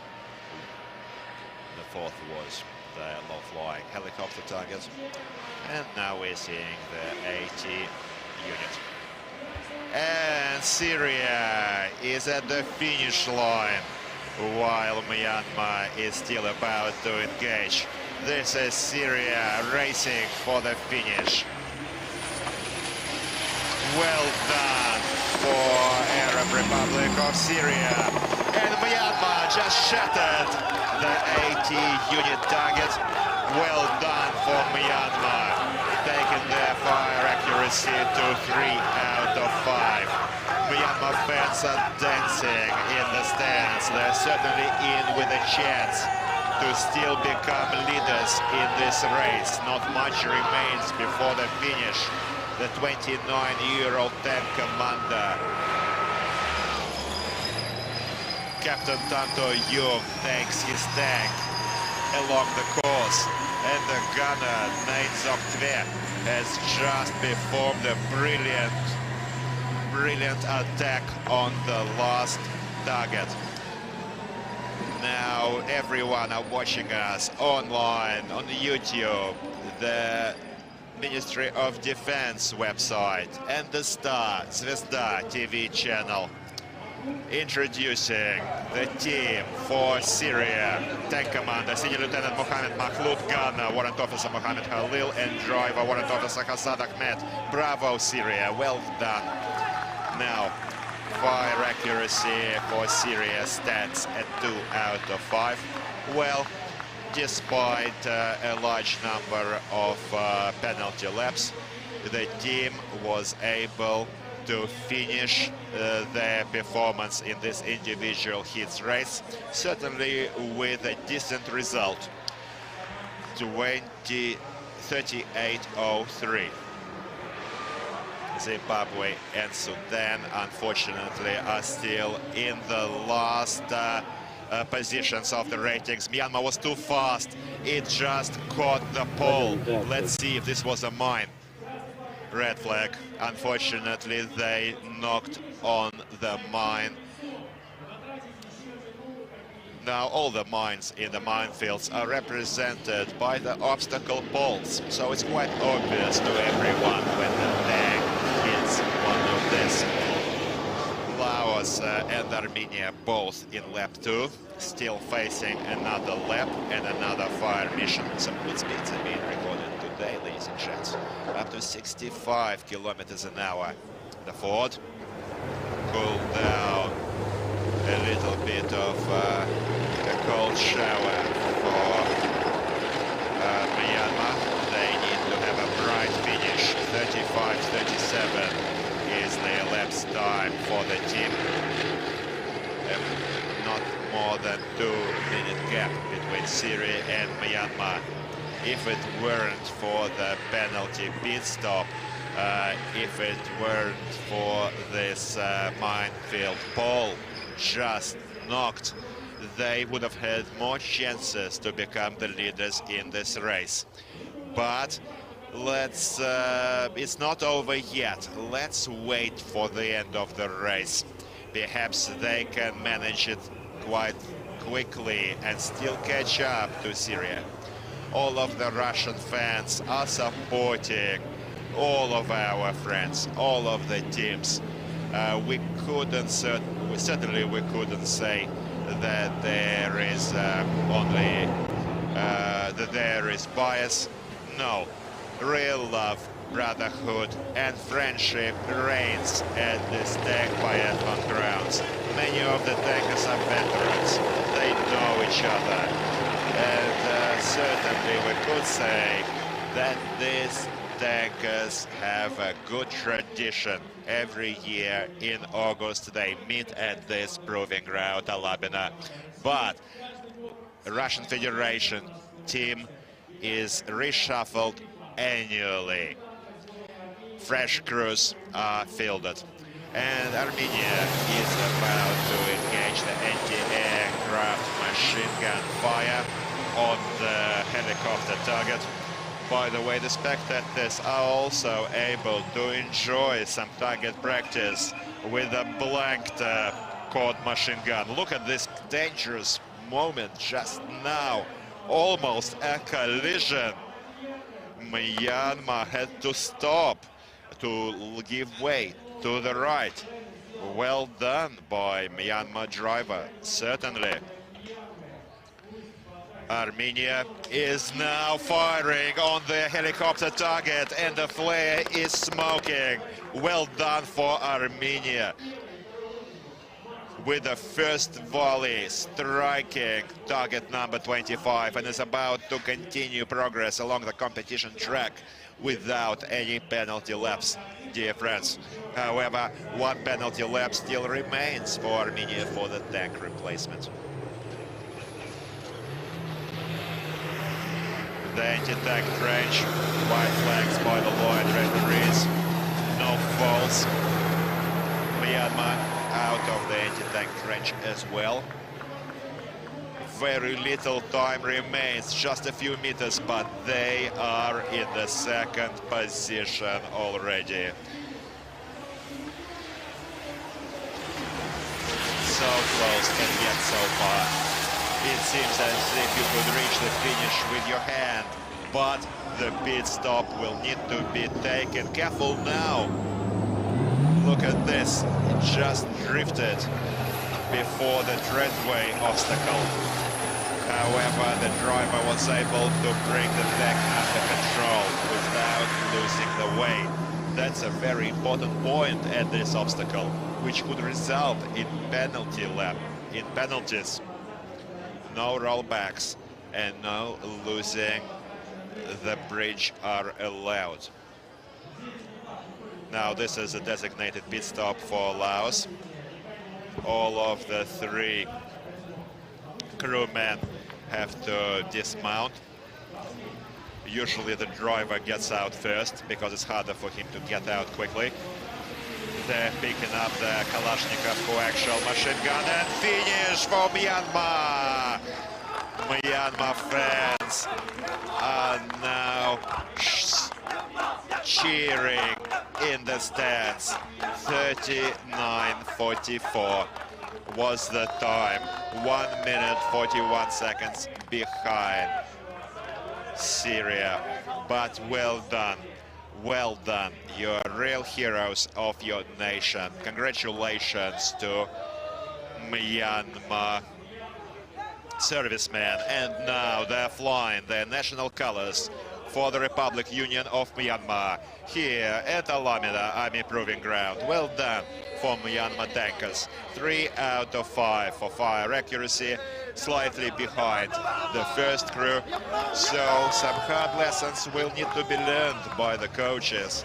And the third crew, we will keep our fingers crossed that the third crew will give us an even better performance, taking Myanmar into the top of the rankings. Now reintroducing Myanmar crew, Senior Lieutenant. The tank commander was Captain Tan To-young, the gunner Captain Nin Zoktve, and the driver Private Pio Chio. Now let me remind you, dear audiences, that the direct live broadcasts of this Tank Biathlon 2022 and all the replays can be reviewed at the official Zvezda, the Star TV channel. The official also on the official website of the Ministry of Defense, Russian Federation, and also live on YouTube. Please support the Russian Federation and all of the other teams featuring in this brightest contest of the Army International Games. Certainly we have many more interesting contests as part of the International Games. 34 contests feature across the games. 12 countries are now holding various competitions of the games. Taking part are over 30 teams. Venezuela, Iran is conducting the Sniper Frontier competition. China and many other countries are also hosting the Army International Games. The geography of these games is expanding year on year, and hopefully the year will come when Army International Games are going to be held on all the continents of our planet.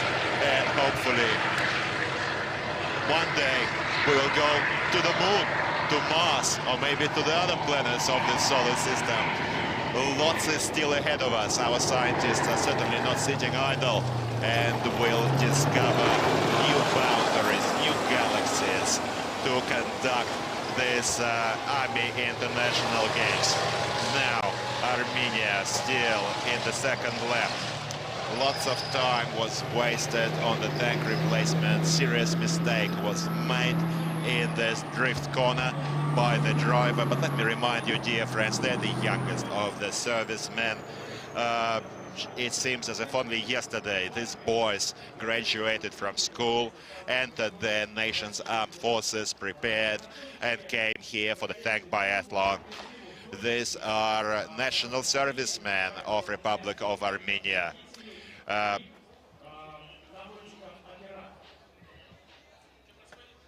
Laos sealing the hatches, following the ammunition load for tank Kalashnikov machine gun. This is a coaxial machine gun. So to track for target, the tank turret will need to be rotated to locate the target. This is a glass-colored target that we can see out in the range. Some fine weather this year, and hopefully, knock on wood, the weather forecasts suggests this weather will stay, providing for fine visibility. Over 30 degrees Celsius is the forecast for next week for Moscow and Moscow region. Now making for a very hot summer, and Armenia is over the treadway. No mistakes made by the driver, while Laos is now in the fire mission on the AT unit. About to open fire. Fire is open. Vol is offline. Unfortunately, yes! And the target is hit. Well done. Well done for Laos. Taking their total fire accuracy to 3 out of 5 in this range. Glass shatters on this target, but only for the best of luck. Congratulations to all of the countries taking part, and certainly to Laos. No penalty laps are going to be recorded here. Now the head of Laos delegation was just seen in the stands. And Armenia team is just ending, just setting up their coaxial machine gun and is about to continue along the track. Laos team going to the finish. Now hopefully they won't make the same mistake as Myanmar just committed, hitting the mine in the minefield represented by Paul. Unfortunately, this resulted in a pit stop which prevented Myanmar to overtake Syria in setting the best time in this race. Armenia moves along to the fire mission.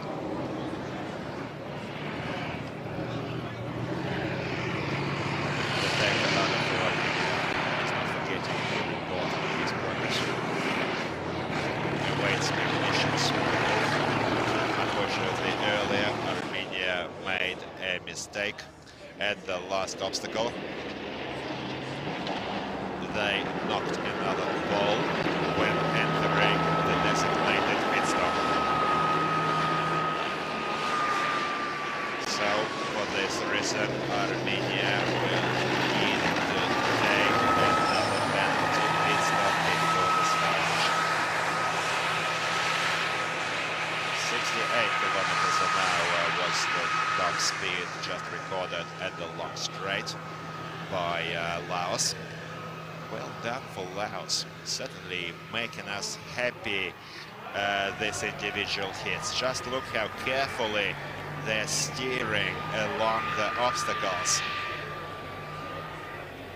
bleeding their speed at the key points in the minefield. Let them waste additional 1 or 2 seconds, however, not score the fatal pit stops. Now, the deep Armenian turn that we just saw resulted in the long drift and almost a flip. fourth obstacle. Almost fully submerged. T72B3. Once again, dear friends, let me remind you that this fort is 1.5 meters depth, 45 meters long. These tanks are able to bridge water obstacles down to the depth of over 2.7 meters. We saw good performance on this obstacle from all the teams. And over the hill, all of the fans for Laos and Armenia are eagerly awaiting their crews, online audiences, offline. The stars, the Star TV channel, the Ministry of Defense Russian Federation official website, mil.gov.ru, and the YouTube live broadcasts. You're able to watch this tonight on the Star TV channel, National Television, Russian Federation. You can enjoy this amicable tank clashes here at Alabina, serving to promote friendship, peace, and military brotherhood among the tankers of the world. Now Laos, anti-tank trench. No red flags. Clean passage. No pit stops. 39-33 for Laos. Well done, racing for the finish line. T72B3s for Laos People's Democratic Republic. 5, 4, 3, 2, 1, finish! Laos, 39 minutes, 53 seconds.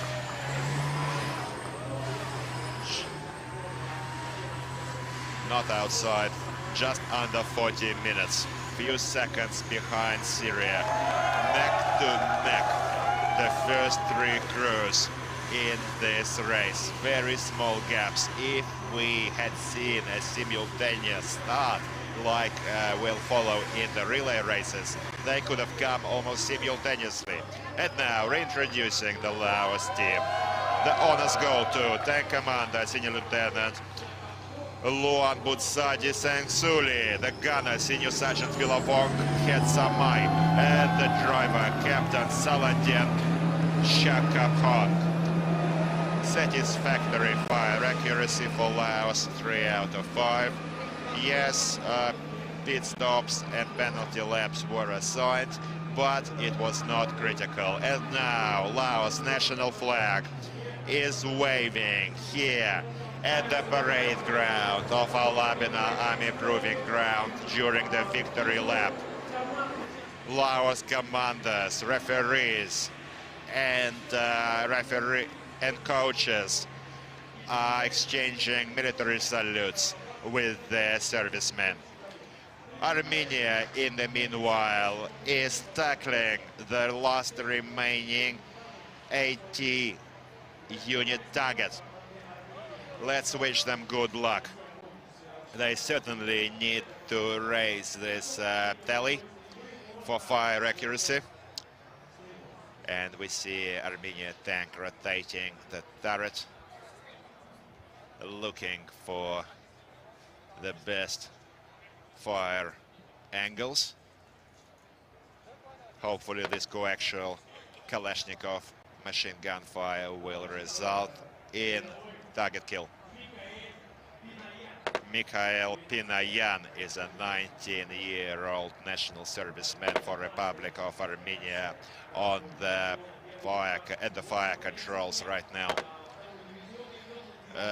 9th position in the overall 2nd division rankings. Unfortunately, first crew for Armenia also missed targets number 9, only hitting the helicopter target. However, the first crew did not manage this AT unit target. Let's see if the second crew can do better now. It is quite well visible, but for some reason the main caliber is raised. This probably means that the ammo has been expended and the target remains standing. Tank commander reported weapon unloaded and receives permission to continue movement along the track, scoring himself 1 penalty lap. Now, dear friends, today we're in for the next event of the tank biathlon. Individual hits continue in just a few minutes after the targets are reviewed and replaced. It's going to see the teams of Iran, Zimbabwe and South Ossetia. The next race will start at about 12:30 p.m. today. 30 minutes past midday Moscow time.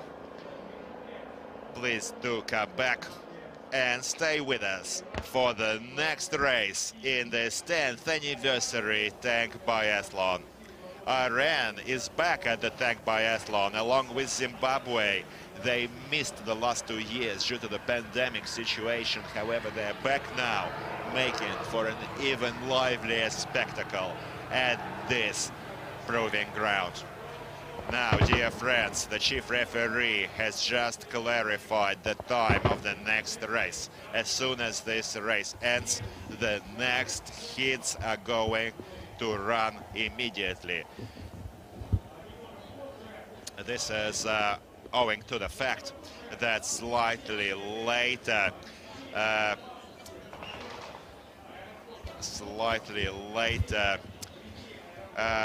civilian airplanes are going to pass in the vicinity of the proving ground, and we need to provide for flight safety. For this reason, the next hits are going to run immediately after Armenia ends this race.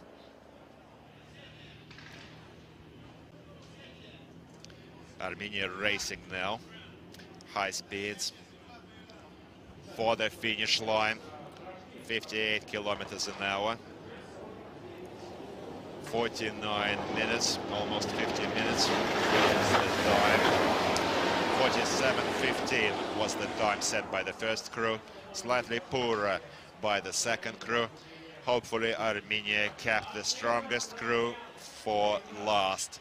Now the driver Arsen Abrahamyan for Republic of Armenia, certainly worthy of our respect. Very young boys, yesterday's students, and today they are part of this amazing tank biathlon event. Certainly Armenia should be proud of all of you.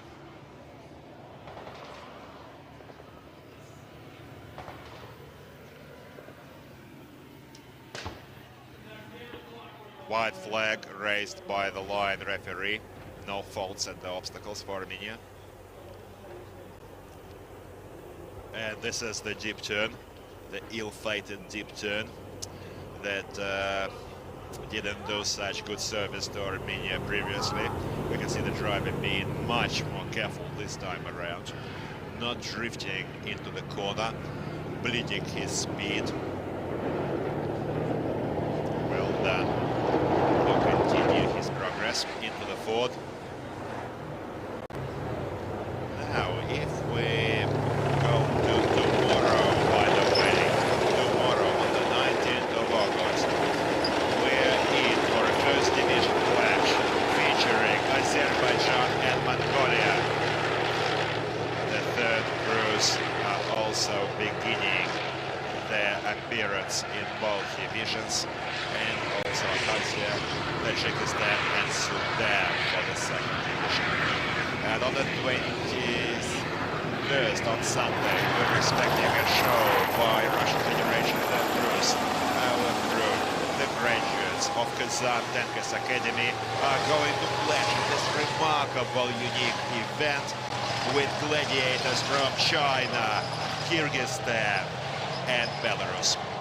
Now, Armenia going for the finish line. Armenia coaches and referees are watching. The race is now almost over, and we'd like to thank all those in the audience here at the Labina Army Proving Ground, everyone watching us online at the TRDC channel, YouTube, live, and also the official website of the Ministry of Defense, Russian Federation, mil.ru. Now, this was the host of the tank biathlon, Nikolai Fedorov, and co-hosting for the English-speaking audiences is Dmitry Kulinsky. We're still in for more events, more races. We're going to have the relay races on the 22nd, 23rd. The semi-final is slotted, and then the finals on the 27th. 10th anniversary golf final is certainly going to be a treat. Finish for Armenia, 53-15. Some time behind Syria. However, thank you to the crew. Well done. They did everything they could. Certainly, this is competition. Everything depends as to how good you are on the day.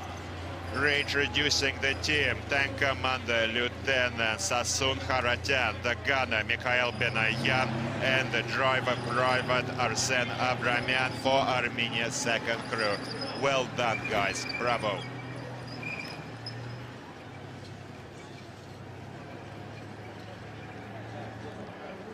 We're going to go to the highlights of the race in a few moments. Certainly an interesting, remarkable race. There was a stop. The race was stopped due to tank replacement for Armenia, relating to the fact that the crew allowed a serious mistake, almost flipping the tank at the Armenian turn. However, they came back, they had the tank replacement and continued on track. Certainly we saw some hits and misses for both teams. Myanmar, we expected Myanmar to exceed the results of their first crew, but the first crew from Myanmar remains the leader in the second division. So here are the final tally times. 38.03 Syria, 39.44 Myanmar, Laos recording 39.53, and Armenia 53.15. Top speed of 68 kilometers set by Laos in this race. In just about 10 minutes, we're going to see the next race of these individual hits on the 18th of August 2022, the 10th anniversary tank biathlon of the 8th Army International Games.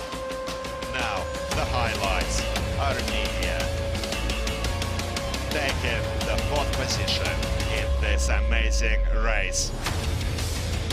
Tackling their targets, certainly some lessons need to be learned. Serious homework needs to be done. The tank was almost flipped as back in 2014 by their compatriots, resulting in stopping this race. Let's wish the third crew better luck at this ground. 4th, Armenia.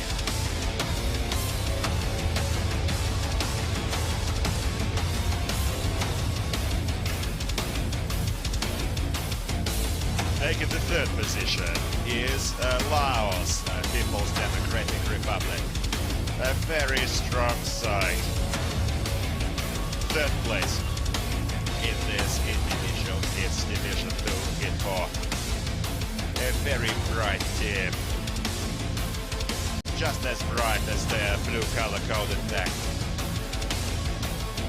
A long veteran of the tank biathlon is Laos team. Certainly mistakes were also made, but last year Laos took the 5th position in the relay race. This year they have a chance to enter the top 3 prize positions.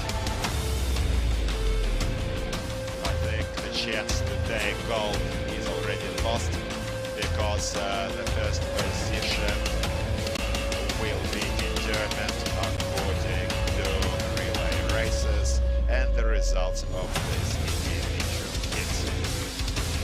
Now, over to Myanmar in the second position. The dark horse of this tournament, certainly unexpected for many. The highest bar was set by the first crew for Myanmar. Just think about it, 27:43 best time recorded by the first crew for Myanmar. If we go to first division, even Uzbekistan showed us approximately the same time. So this is certainly a first division time worthy. Unfortunately, the second crew for Myanmar was not able to beat this first crew result. And Syria in the first place, second crew, quiet achievers,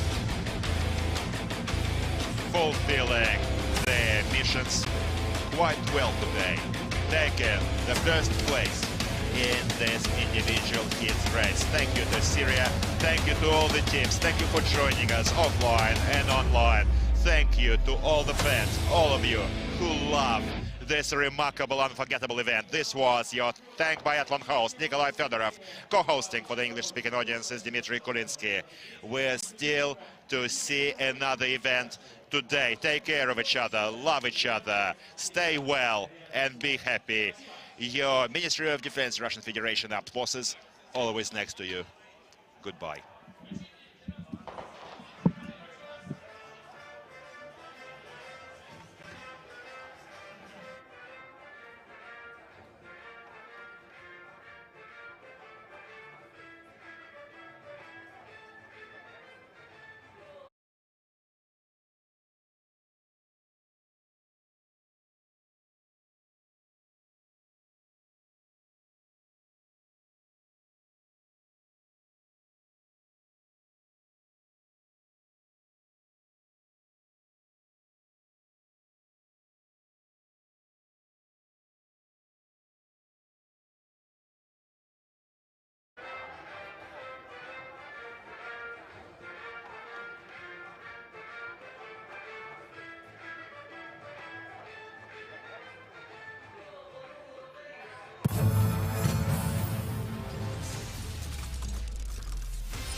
На телеканале «Звезда» начинается дневник армейских международных игр 2022.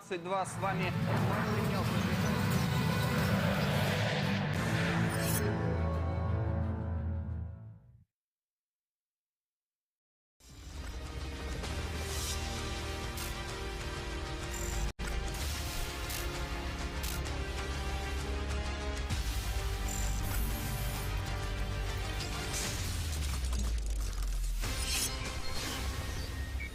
На телеканале «Звезда» начинается дневник армейских.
Thưa Thiếu tá Trần Bình Hưng.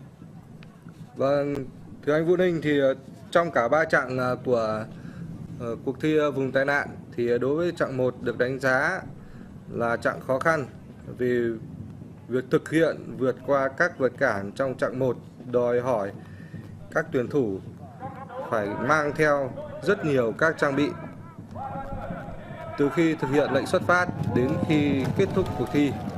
Điều này ảnh hưởng rất lớn đến yếu tố thể lực của các đội tuyển tham gia thi. Bên cạnh đó thì việc mang mặc trang bị bảo hộ cá nhân sẽ làm cho việc thể lực của các vận động viên sẽ rất nhanh chóng đi xuống và ảnh hưởng đến thành tích khi chúng ta tham gia thi đấu.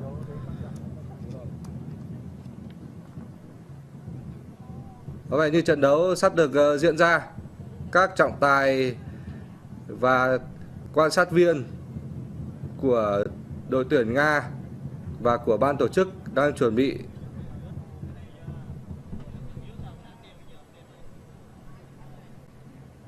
Và trận đấu chuẩn bị được bắt đầu. Chúng ta sẽ chờ pháo hiệu từ trọng tài. Vâng, như vậy là hai đội tuyển đã xuất phát những bước chạy đầu tiên ở chặng thi thứ nhất, giải chướng ngại vật đặc biệt. Tham gia nội dung của tuyến thứ nhất chữa cháy có sự tham gia của Thiếu úy Nguyễn Vĩ Vũ, Trung úy Mai Văn Sơn và Trung úy Nguyễn Trung Kiên. Đây là 3 vận động viên đã được thực hiện nội dung này. Vâng, rất nhanh.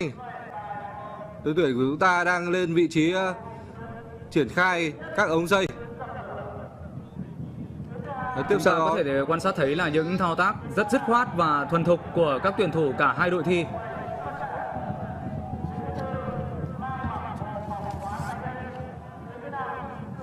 Và các tuyển thủ đang lên đến vị trí chữa cháy. Đội tuyển Việt Nam của chúng ta đang thực hiện nội dung chữa cháy. Ở phần thi này thì đối với việc dập tắt được đám cháy là một yêu cầu rất lớn của phần thi. Theo quy chế thì việc dập không tắt được đám cháy thì thời gian mà cộng vào cho mỗi vi phạm là 100 giây. Như thế thì chúng ta phải thực hiện rất cẩn thận đối với phần thi này. Và đội tuyển chúng ta đã thực hiện xong. Các vận động viên đang đưa vòi chữa cháy và các trang bị về vị trí tuyến xuất phát.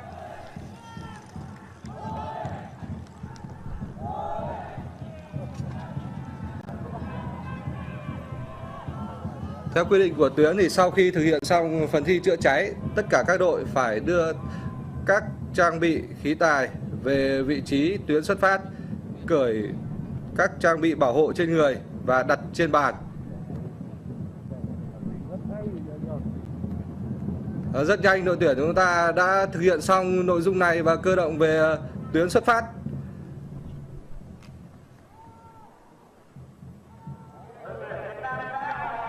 Đội tuyển Nga cũng đã thực hiện xong.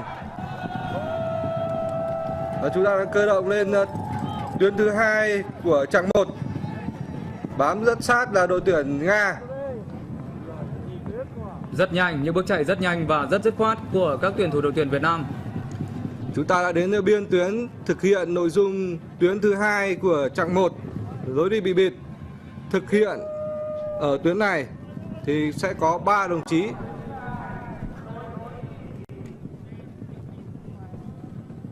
Nhiệm vụ của 3 đồng chí là phải tiến hành nâng được tấm kim loại. Như các đồng chí đang quan sát. Ở phía giải thi đấu của mình thì đội tuyển Liên bang Nga cũng đã tiếp cận được tuyến thi lối đi bị bịt và đang tiến hành những thao tác cũng rất khẩn trương.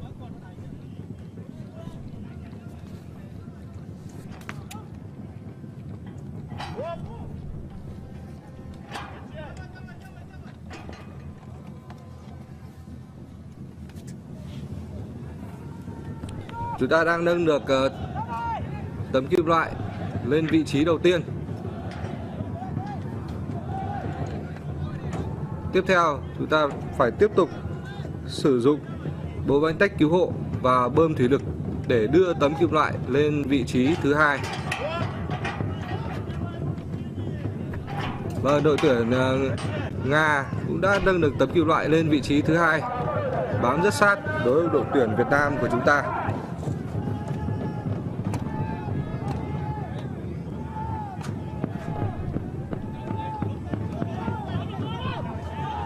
Các tuyển thủ của hai đội tuyển đang rất quyết tâm và có thể nói là họ đang tận dụng từng giây.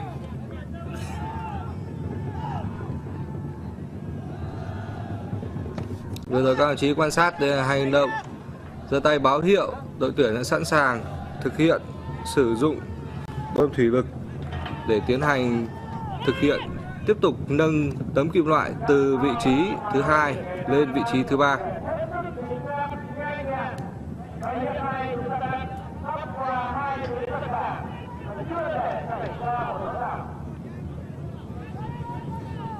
Hiện tại tốc độ thi đấu của cả hai đội tuyển đang rất tương đương nhau.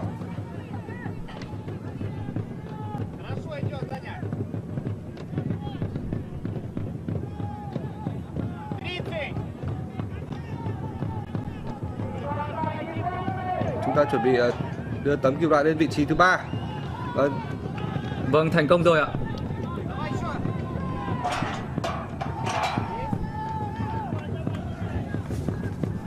Đội tuyển Nga cũng đã tiến hành đưa được tấm kim loại lên vị trí thứ 3. Sau khi đưa được tấm kim loại lên vị trí thứ 3, ba đồng chí của cả hai đội tuyển phải đưa các trang bị về trạng thái ban đầu, sau đó đặt tại vị trí biên của tuyến để chuyển sang tuyến tiếp theo.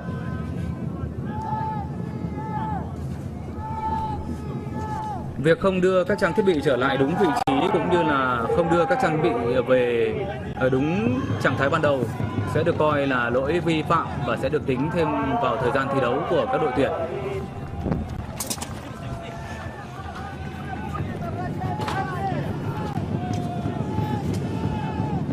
Các tuyển thủ đang đến vị trí biên tuyến tiếp theo. Hiện tại các quý vị khán giả quan sát thấy tất cả các thành viên của đội tuyển đều phải mang lên trang phục và khí tài phòng khí tài phòng hô hấp để vượt qua vật cản đầu tiên của tuyến thứ 3, giải chướng ngại vật đặc biệt.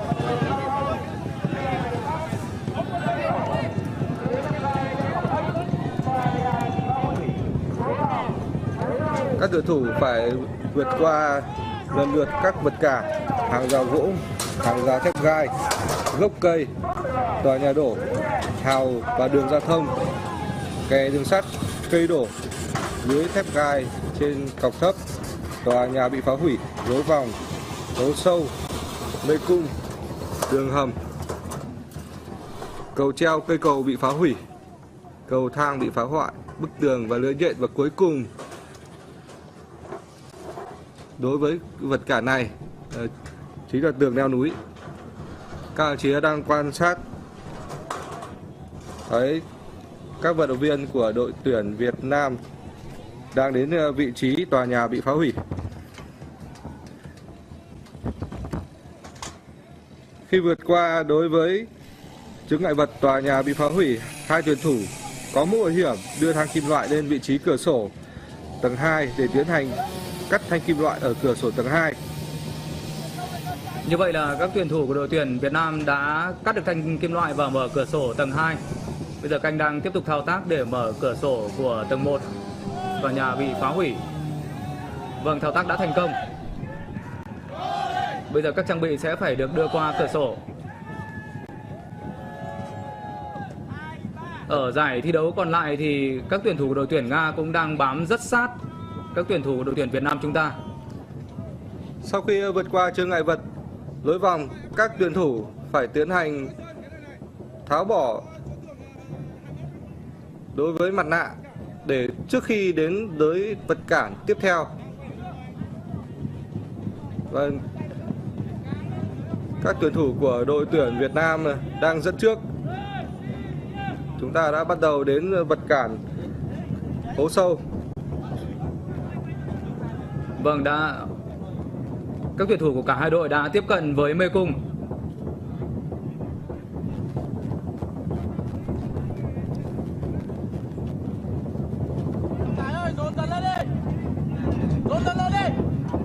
Theo quan sát của tôi thì đối với đội tuyển Việt Nam chúng ta đang thực hiện vượt qua đối vật cản đường hầm và cầu treo.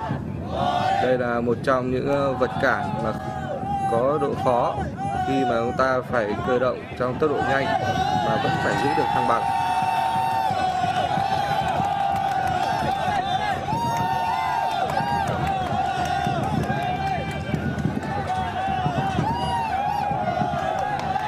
Động tác rất là nhanh nhẹn của tuyển thủ đội tuyển Việt Nam chúng ta.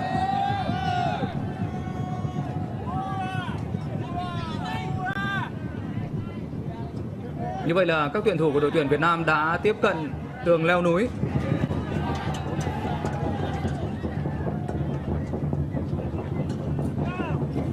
Các tuyển thủ vượt qua tường leo núi sẽ được trợ giúp bởi người bảo hiểm ở phía dưới. Điều này sẽ bảo đảm an toàn hơn cho các tuyển thủ khi chúng ta thực hiện các động tác vượt qua tường leo núi. Lúc này thì các tuyển thủ của đội tuyển Nga cũng đã vượt qua chướng ngại vật bức tường. Họ sẽ còn phải vượt qua lưới nhện trước khi tiếp cận được với chướng ngại vật tường leo núi.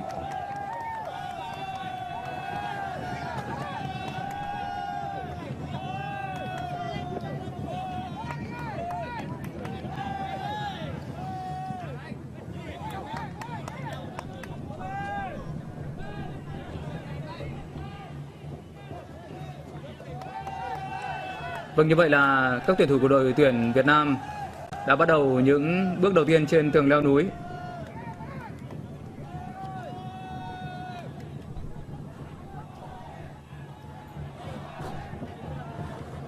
Việc thực hiện đối với vượt qua tường leo núi đòi hỏi các tuyển thủ phải có một sự khéo léo cũng như có kỹ thuật tốt để chúng ta có thể vượt qua được các vật cản.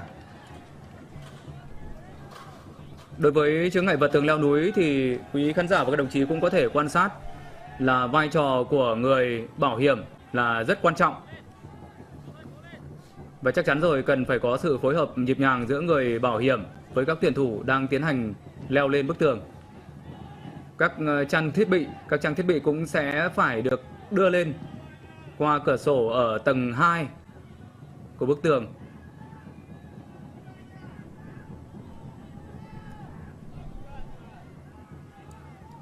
Việc không đưa trang thiết bị qua cửa sổ theo đúng vị trí được quy định hoặc là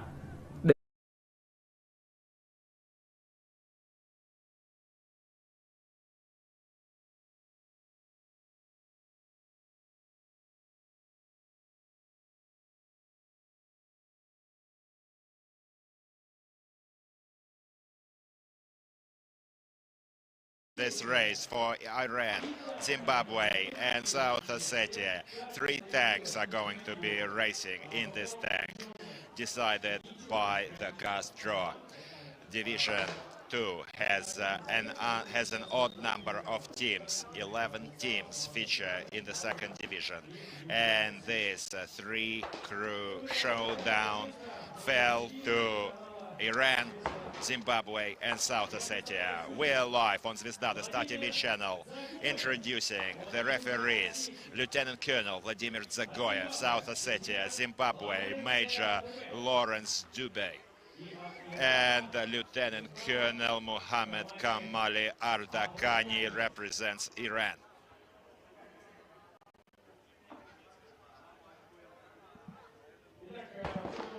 All is ready to introduce the crews.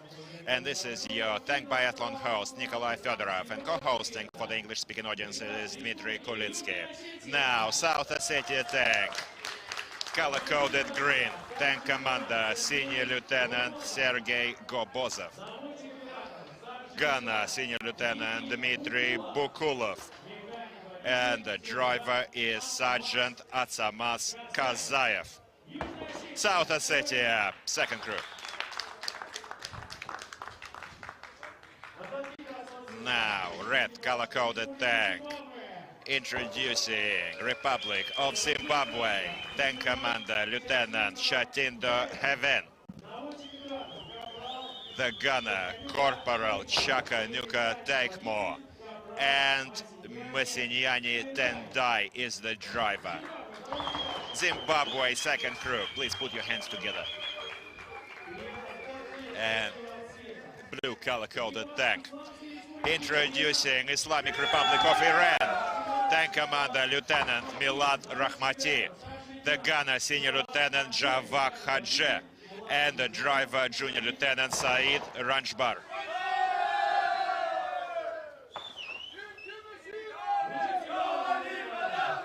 The signal to start the race is given here at Alamina Army Proving Ground.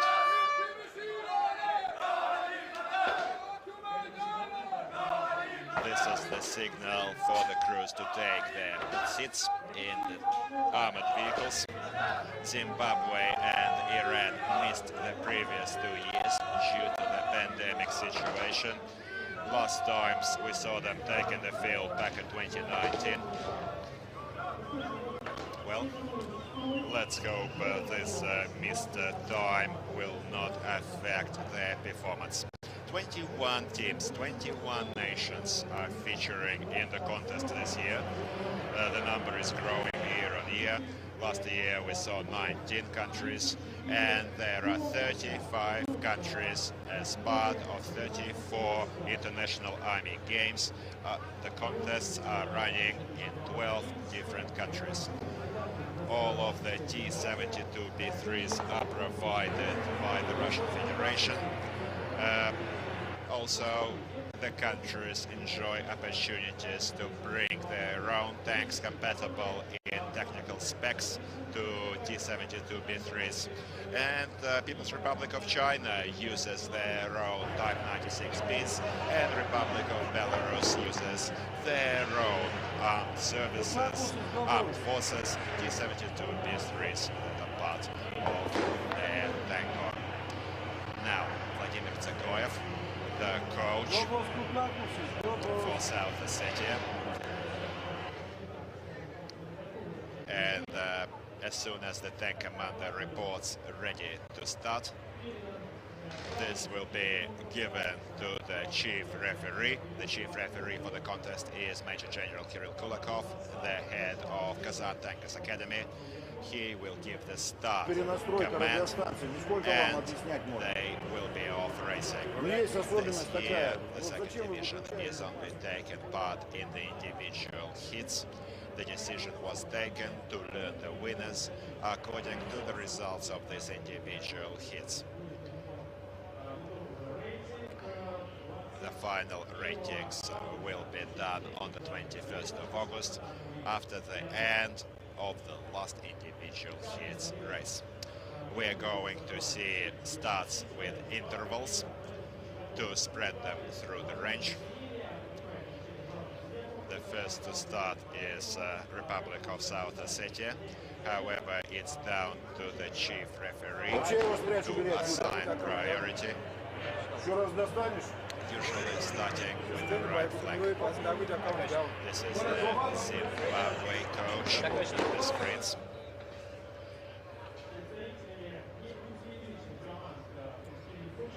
The military armed forces university interpreters provide interpretation for all the non-Russian speaking teams. And now Zimbabwe was the first to start.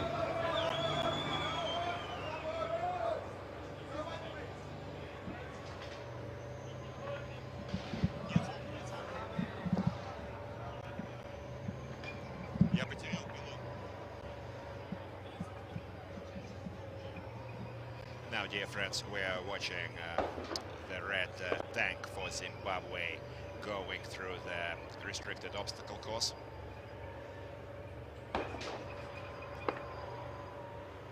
Carefully skirting the tank around these poles. Certainly don't want to knock any poles. This could result in penalty pit stops.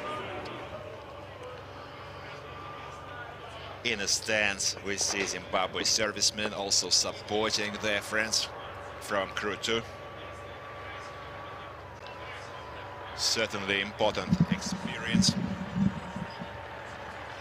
And these Zimbabwe servicemen are cadets in one of our tank academies. Now Zimbabwe stopped.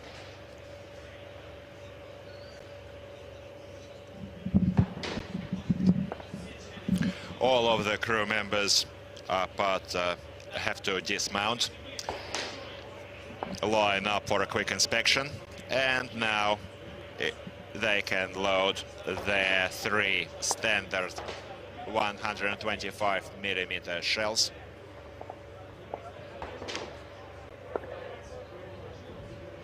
Not an easy job to load the shells.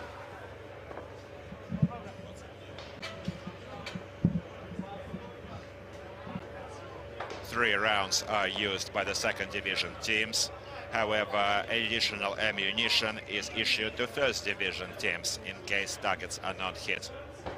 There were changes in the rules this year for both divisions in terms of penalty laps and penalty pit stops. Earlier, we only used to have 1 penalty lap for not hitting the tank targets. This year, missing on the tank targets results in 2 penalty laps. So it's possible to do many extra kilometers, 500 meters per penalty lap, compared to 1 full lap of this tank biathlon of the distance 4 kilometers, 100 meters. And the first fire mission is about to be taken by Zimbabwe. As soon as they report ready, they will proceed to the firing line. 3 targets will be raised simultaneously. That's another difference from the last year, according to the decision taken by the Chief Commander of the Ground Forces of Russian Federation, Army General Leonid Alexalikov. The gunners will need to take an independent decision on which target to engage first out of the 3 simultaneously raised in the ground.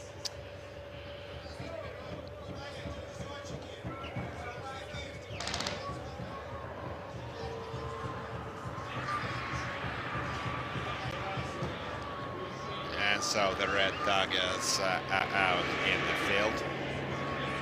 Now we need to hurry for Zimbabwe. Certainly for first division, it's different for the 1st division because there is a 20-second time for the first shot. But here there is only 4 minutes for the whole 3 targets cut-off time. Now the gunner is the Corporal Chekanyuka Takemore.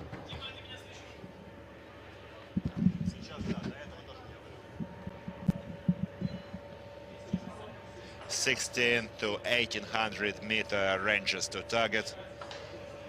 No difference which target to tackle first. All of the targets are perfectly visible.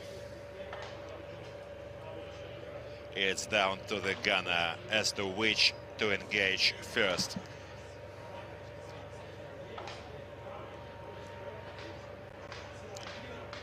Certainly the tank commander and the gunner are the ones taking the decision on which target to engage. And first fire. It's over. Unfortunately, the first shot went over to wide for Zimbabwe. The coach for the Republic is using the binoculars to monitor his line of fire to best correct their accuracy. This is a very important part of their work. The coaches are present throughout the race and carefully monitor and correct their crew to the best result. Let me remind you once again that Zimbabwe, along with Iran, missed the previous 2 years, certainly having perhaps diluted some of their experience and skills. However, putting in 100% in this tank biathlon, doing their best, and that's all we can ask for, certainly. This makes us happy. the gunner. This is the gunner, Corporal Takemore's first appearance at the tank biathlon, and he scores on the second target. Well done. Let's see if Shukanuka Takemore can also take more targets. If we had seen a separate championship for the fans supporting their team, Zimbabwe fans would have taken gold. The support they're giving their crew, their team, and the other teams are incompatible. There are songs, dances, flags out in the stands, brightening our days, certainly as deserving a special mention for Zimbabwe fans. Another target still remains at 1700 meters. One miss will already result in 2 penalty laps, which is an additional 1 kilometer.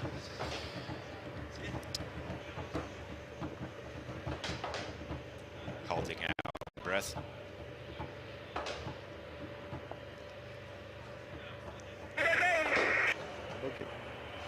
The cartridge is locked in between the ramp of Buddha. The cartridge is not so the technical fault.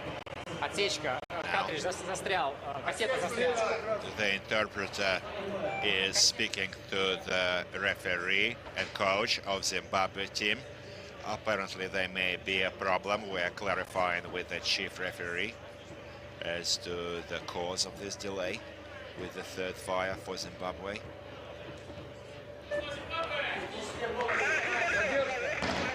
This is the referee for Zimbabwe with his interpreter. Yes, they reported a delay. It's possible that they're going to call for technical assistance. In case the team reports technical delay, 2 timers are started, and the time will be given back to Zimbabwe in case this delay is ruled not through the crew's fault. South Ossetia is taking the field in this race. Let's wish the best of luck to our friends, brothers, colleagues from South Ossetia taking part in this contest. Not for the first time. Veterans. Senior Lieutenant Sergei Gabozov is a 3rd-year veteran of this tank biathlon.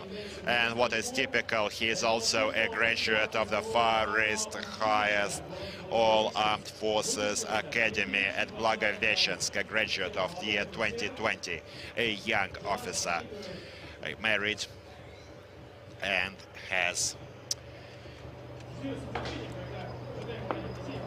is expecting children. His wife is supporting her husband, watching his performance here at Alabina. Colonel Zagoyev, the coach, is concerned for his team and is carefully monitoring their progress. They're approaching them, loading right now. South Ossetia stops. By the way, the first crew for South Ossetia gave us a very strong performance of 33.06 in the first crew's race. Great fire accuracy. 4 targets out of 5, unfortunately missing one of the targets. This wasn't a tank target, this was only the TRDC unit machine gun fire that was missed by the first crew. So we're also expecting another remarkable performance from the second crew for South Ossetia. Certainly experienced tankers. Good work. The driver, the gunner, and the tank commander working single-mindedly. Reporting ready to proceed to the fire mission. Hatches must be sealed. This is an important precondition. Certainly the servicemen heard the command of their coach to seal the hatches, and they're off. They're moving towards the firing line. 3 targets, color-coded green, are going to be erected in the next few moments out in the range. Distances, once again, from 16 to 1800 meters. I think they need to be more careful with the turret, stop rotating it and level it out in direction of the targets. The coaches and referees for the team are correcting their crew. That was quite dangerous. It's a mistake. It may be possible that the chief referee of the contest may need to penalize this crew.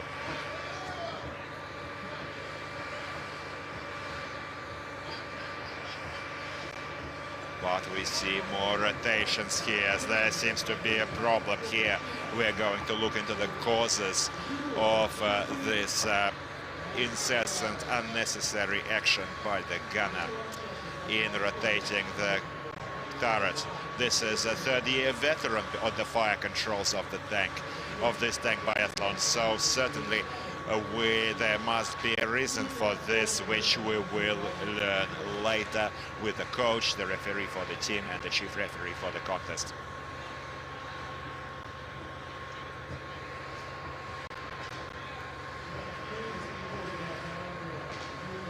South Ossetia fire has been stopped.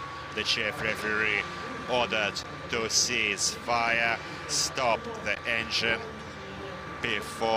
until we learn the causes of this incident. Now, let's hope that South Ossetia can continue soon. Perhaps it's the pressure or overexcitement coming over the gunner. Iran is set to start. And in the meanwhile, also, we are seeing Kazakhstan passing their technical qualification rounds. All of the teams have to do their technical qualifications on their days off. They have to replace tank track in case it is detracked. And the second technical qualification involves preparing a tank for evacuation out of quagmires using logs. This technical qualification will also reward the strongest team in terms of technical preparedness.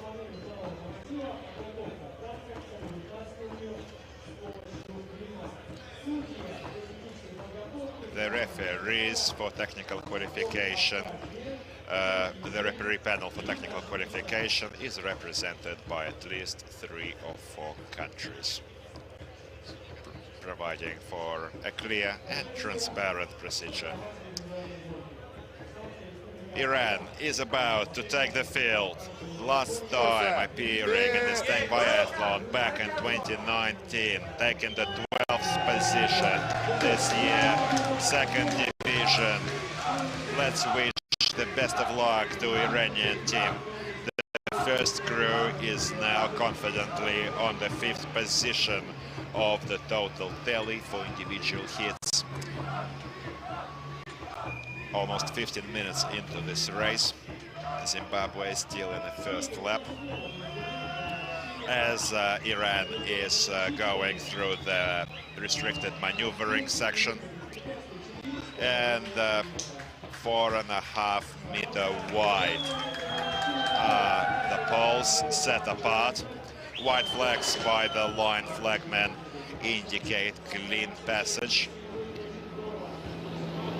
Unfortunately, Zimbabwe had a delay in the firing mission. South Ossetia also, and the technical commission is now reviewing the cause of this problem.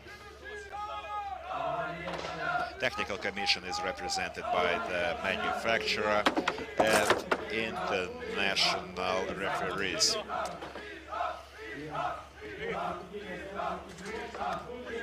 Certainly,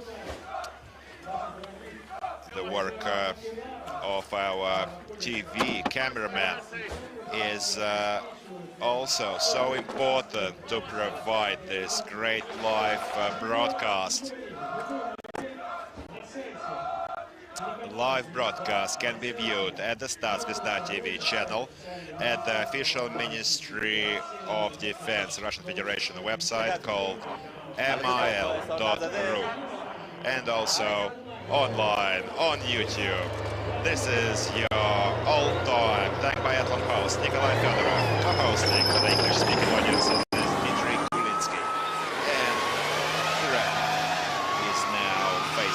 First fire mission of the 3 tank targets.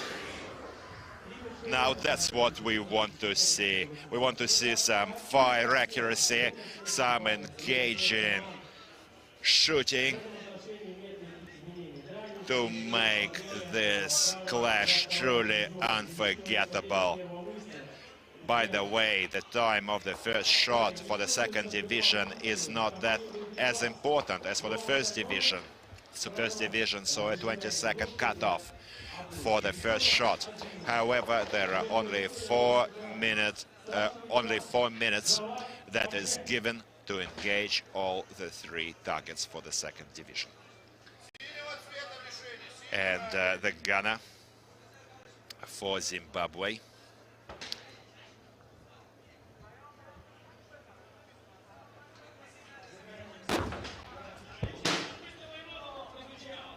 Iranian gunner Javad Hadje scored on the first target, 1600 meters. Target is hit and 2 targets still remain. Certainly the fans, the house, want to see some more resultative fire. We want to see all of these targets down in pieces. Holding our breath. Fire, bullseye, well done, well done. Practically a bullseye shot for Iran. Well done, 2 targets out of 3, tackling the 3rd target. And fire, bravo, well done, what a top show from Iran. Now that's what we wanted, and that's what we love. That's why all the fans are here to see these amazing fire missions in this adrenaline-fueled motorsport event. Thank you to Javad Hadje, the gunner, second-year veteran for Republic of Iran, making us happy today. 36-year-old serviceman, supported by his loving wife and 2 children. Hopefully they're watching his performance right now. And he is certainly giving them something to be proud of. This live action can be once again seen at the official Ministry of Defense website, Russian Federation, mil.ru, TRspodCast TV channel, and YouTube Live. These are the replays of the 3 shots. The 3 targets for Iran are down. Iranian coaches and referees are quite happy with the performance. However, they are not getting complacent. Concentration is written on their faces, monitoring and correcting their crew's progress along the track. Certainly, Iran is in with a chance to take the first position in this individual heats race. However, in case there are delays through to the fault of the crew, penalty time will be assigned. However, if the technical commission determines that the delay was not through the crew's fault, this time will be given back to the teams. Very well, Iran managing to afford the driver Saeed Rajbar, junior lieutenant, 35-year-old. First time at the tank biathlon, a 15-year veteran of Iranian forces, and the day has come for him to uphold all Iran tankers at this tank biathlon out of the fort. No reached obstacles. Now they're into the restricted passage soon, then the minefield, and this will be the end of the lap.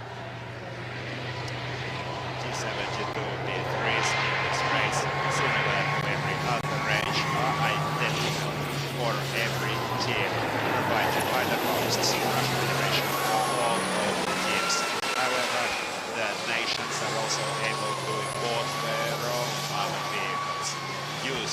China and Belarus. This is an upgraded modification of the famous T-72. T-72B3 was commissioned in our Armed Forces Tank Corps in 2012, featuring an 840 power engine, increased and upgraded loading and fire control system, providing for the most modern munitions used. Also, the combat module is equipped with a modern communication devices, providing for closed and open communication channels. The engine enables these tanks to reach speeds over 60 kilometers an hour across rough terrain, but also, as our Russian tankers demonstrated back in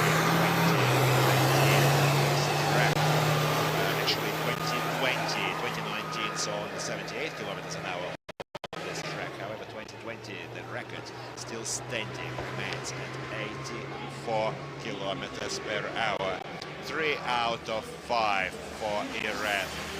Great results on the fire mission. Still about to face the next 2 fire missions on the helicopter and AT unit. Recorded their first lap time, 8:13. Very well progressing excellently across the range. Tread way past white flags by the linemen. And this is the next obstacle, designated pit stop. That replaces the rank that was used in the previous years. Right now, this obstacle requires dismounting,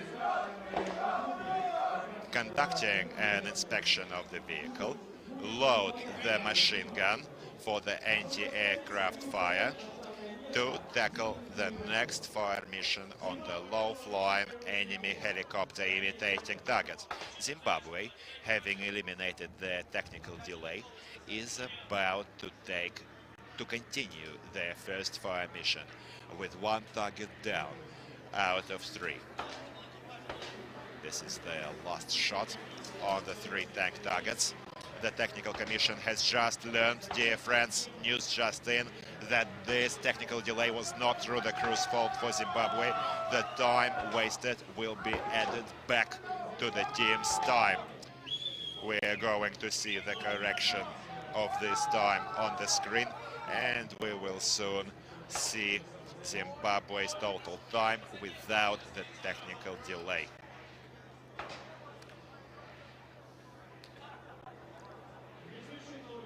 Certainly the gunner, Corporal Takemore, is in not much hurry. This is his first tank biathlon.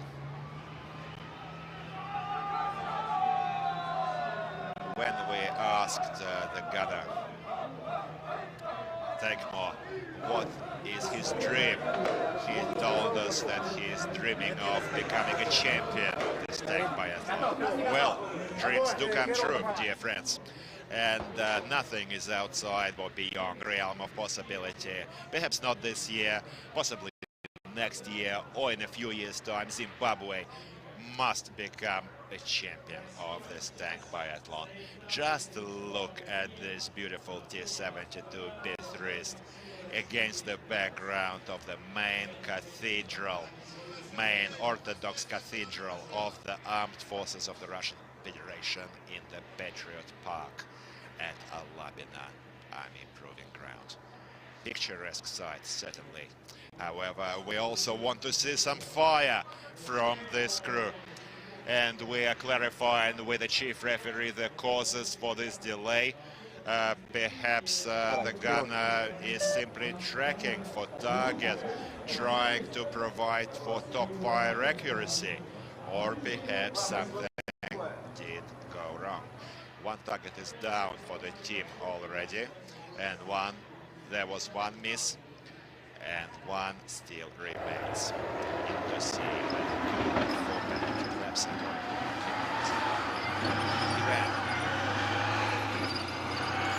past the obstacle, and Zimbabwe finally fires, and it's a hit. Well done.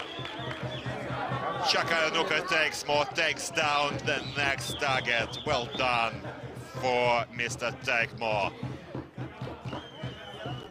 Now we recall the previous occasions in the previous years when Zimbabwe had not struck any targets. However, today we see that this team has certainly done their homework. And the gunner, Corporal Take More, is showing us some of the right stuff today. 2 targets out of 3. 2 targets still remain, and so they can still get a B for firing accuracy. However, it's quite hard to evaluate the work of the crew during the contest, because it doesn't only involve the fire missions. However, fire missions are certainly a priority, especially on these 3 tank targets with the main caliber weapon, because the tanks are designed for using the main caliber weapon, this 125mm cannon, and only secondary is the additional machine guns for the anti-aircraft machine gun. There is huge experience in using anti-aircraft machine guns for striking helicopters. Now Iran helicopter target, 15 rounds were loaded with 6 traces to better correct fire accuracy, and Iran is about to take on this next target. He fires already, few rounds are out, short volleys as to better correct his fire. In case the target is hit, we're going to see the fire smoking. It's smoking! The target is down for Zimbabwe. Unload, get rid of the belt, report weapon unloaded, secured, sealed hatches, and progressing along. Iran, the 4th target out of 5. Great fire accuracy for Iran today. Lieutenant Milad Rahmati is the tank commander. First time, only 25-year-old serviceman representing the honor of Iranian tankers. Iran fans and supporters are on their feet, screaming, shouting, singing. Iran, Iran, we can hear them shouting in the stands, cheering their heroes along. Certainly a lot depends on the support, and speaking to the tankers, we always learn, they say that they don't hear the applause, the voices, the thunderclap of the applause coming from the stands, but they certainly feel it. And if you are even in online audiences today in the live broadcast of the Stardust TV channel or the Mil.ru online YouTube, they support, cheer our tankers, they can fun in this contest. They can certainly feel it, and this will improve their performances, hopefully. This is a long straight, and certainly 69 kilometers an hour was the speed just recorded by the Iranian tank driver for Iran. Saeed Ranjbar, junior lieutenant, is screaming his track into the next obstacles. This is the second lap for Iran. 15:42 into the race.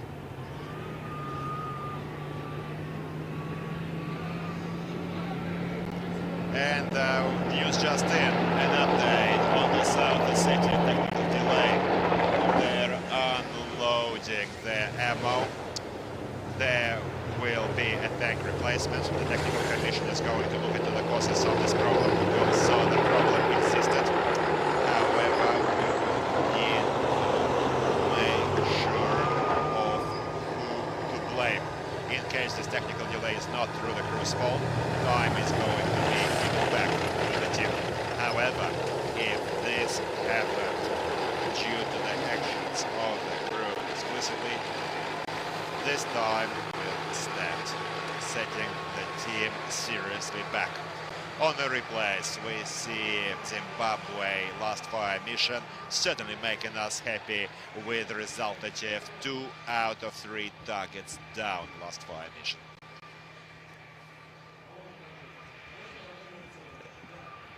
This was the replay. Well done for Zimbabwe. Corporal Chikanuka take more. Let's hope we can take more targets down.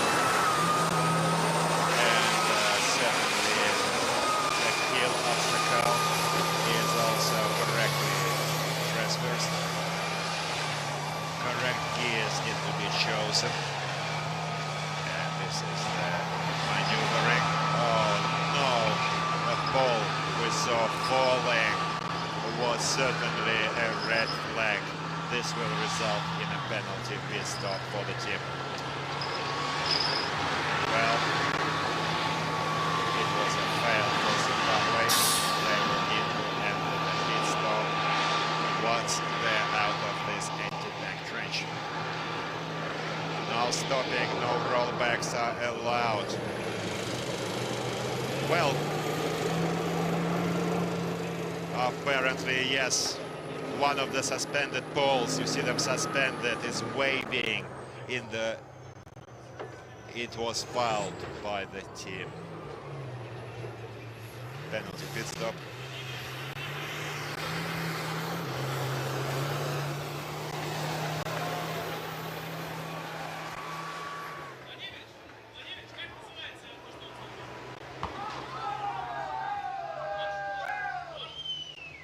Apparently, the left board has been ripped off the tank when discarding the obstacles. They not only knocked down the poles, but they removed the whole side. And apparently the oil tank as well. Certainly the manufacturer's representatives will need to work on this tank to remove this damage. But let's hope that the representatives of all the teams will keep these tanks in good order. These fine fighting machines provided in goodwill spirit to all of the crews in this tank biathlon. Technical referee has a problem with the Iranian obstacle on the last track, the last treadway.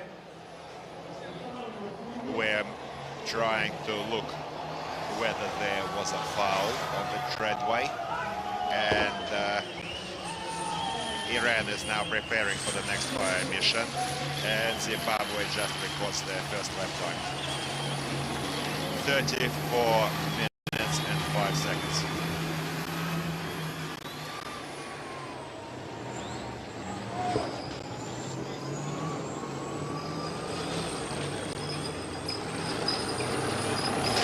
Treadway traversed correctly, did not lose the way very well. They can continue without any pit stops, but now they have a designated stop obstacle. No balls shall be knocked, and they need to load their anti-aircraft machine gun for the next fire mission.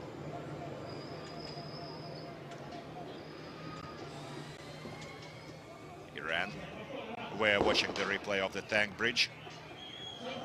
No, it's okay. They did not lose the way. Correct passage, clean passage was indicated. Now anti-aircraft machine gun is set up in the correct position. Zimbabwe is also installing their machine gun. They need to set it up properly, lock it, load it,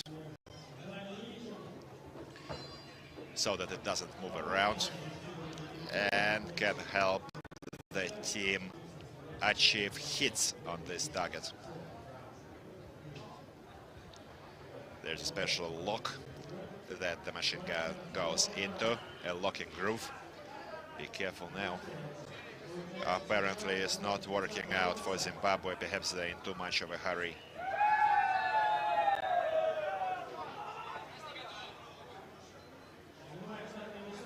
taking their seats now. The gunner and the tank commander. They need to seal their hatches, report ready to progress, and only then they can start their engine and move on for the next fire mission.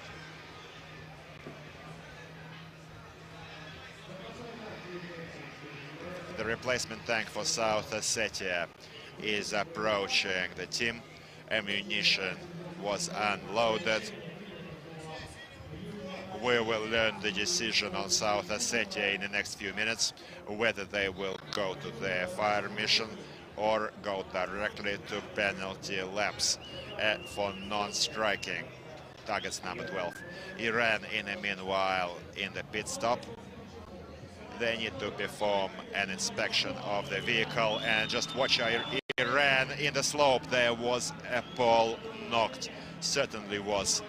At least one pole was knocked, another scuffed. For this reason, the crew is now stopping, turning off the engine, and exits the tank, conducting a visual inspection. Then, once again, rear lighting, taking their seats, sealing the hatches, reporting, once again lining up, and progresses along the track. This takes about 1 minute on average.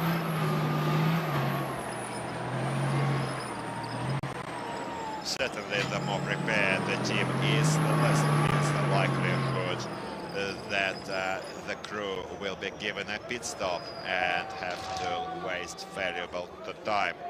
Iran is stopping for ammo load. Target number 9, the AT gun, the anti-tank unit. Actually, targets are usually located in ranges from 600 to 800 meters.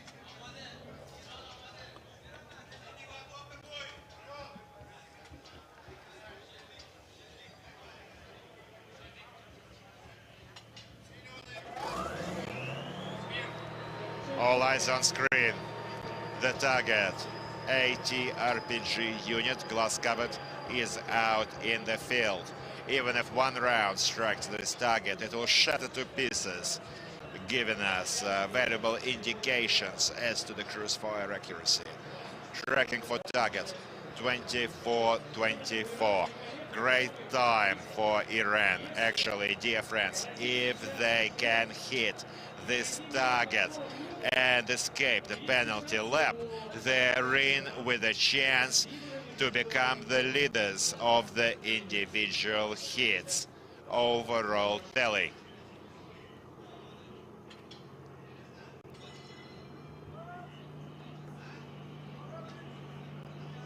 Holding our breath. A replace for Zimbabwe slope. Knocking down the pole. This will result in a pit stop for Zimbabwe.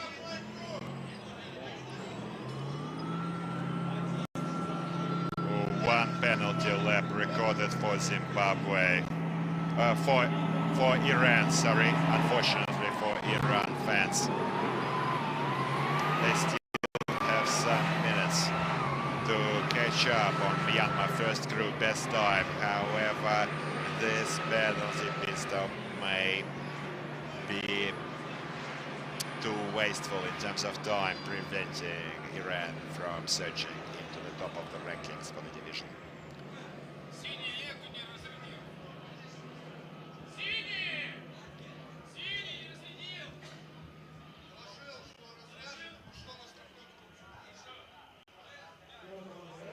Iran going to the penalty lap, 500-meter additional distance.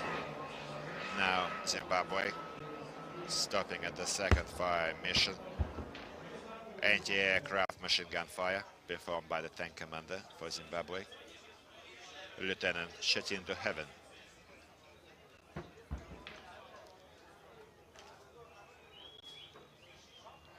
Iran so far showing us the best fire accuracy in this round, closely followed by Zimbabwe. No hurry they displayed by Zimbabwe servicemen. No, certainly don't want to make any mistakes when loading this machine gun. They certainly don't want it to jam, do they?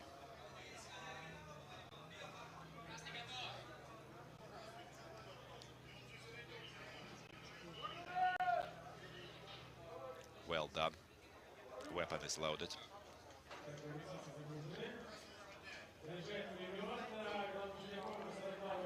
The chief referee gives permission to open fire. Targets are raised. The helicopter target representing the low-flying enemy helicopter is out at the range of 900 meters.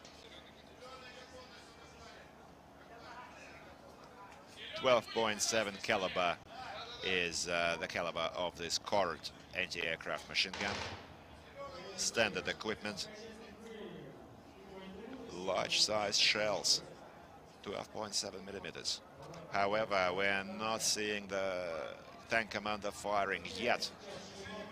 Apparently there are some difficulties. Perhaps he was connecting his comms. He's back online now in live contact, live comms with his coaches and referee, so as to best correct his fire accuracy. And the green color-coded tank, South Ossetia, is now in the fire mission. The 3 tank targets. South Ossetia, let's go. Keeping our fingers crossed for a positive result on the 3 targets. While Zimbabwe is still on the anti-aircraft machine gun. Opened fire, volleys are flying, but we see no fire on the flare indicating target hit. They need to correct their fire to the left from the command post. The referee and the coach can observe the fire accuracy and can easily correct fire. Everyone uses different methods for fire correction, but still it's quite necessary to be in live communications with the tower. Still, ammunition remains, probably just 1 volley. Shot volleys are the order of fire on these 2 machine gun targets, because only 15 rounds are issued for this mission. Very close to the target. We saw it strike the post to the left, but it's not the post, but the target that needs to be hit. Unfortunately, he is out of ammo, discarding the cartridge belt, and weapon unloaded, about to secure it and report ready to move. South Ossetia is still tracking for targets. Targets are out in the range. Everything is ready to open fire, however, they're still out there. They've had the tank replacement. This is the only tank replacement allowed, and we don't hear any fire. Iran finishing 4 out of 5 targets in lap 3. Slightly over 30 minutes is the best time for second crew. Iran 5, 4, 3, 2, 1. Bravo, Iran! 30 minutes and 43 seconds best time. Crew 2, Iran. Dear friends, right now, this is the second time in the total second division rankings. Best time still held by Myanmar. However, Iran is now in the second rankings. Great work, great fire accuracy, making us happy today. Reintroducing the team: Tank Commander Lieutenant Milad Rahmati, Gunner Senior Lieutenant Javad and the driver Junior Lieutenant Saeed Rajbar. Second Division, Crew 2, Iran. Well done. That's why we're all here. That's the tank biathlon we wait we expect for the whole 12 months of the year, and then meet here at Alabina Army Proving Ground, observing the shows, the clashes of the world-class tankers from all of the countries participating in the tank biathlon. Iran is flying their national colors out in the parade ground of Alabina Army Proving Ground, thanking, exchanging military salutes with all the coaches, referees, the fans, thanking their audiences online and offline. Everyone watching us live. Iran, bravo, well done. We will eagerly expect the showdown from the third cruise, and hopefully Iran's third crew will also surprise us even more than the second. Zimbabwe still in lap 2. 46:55, 47 minutes now.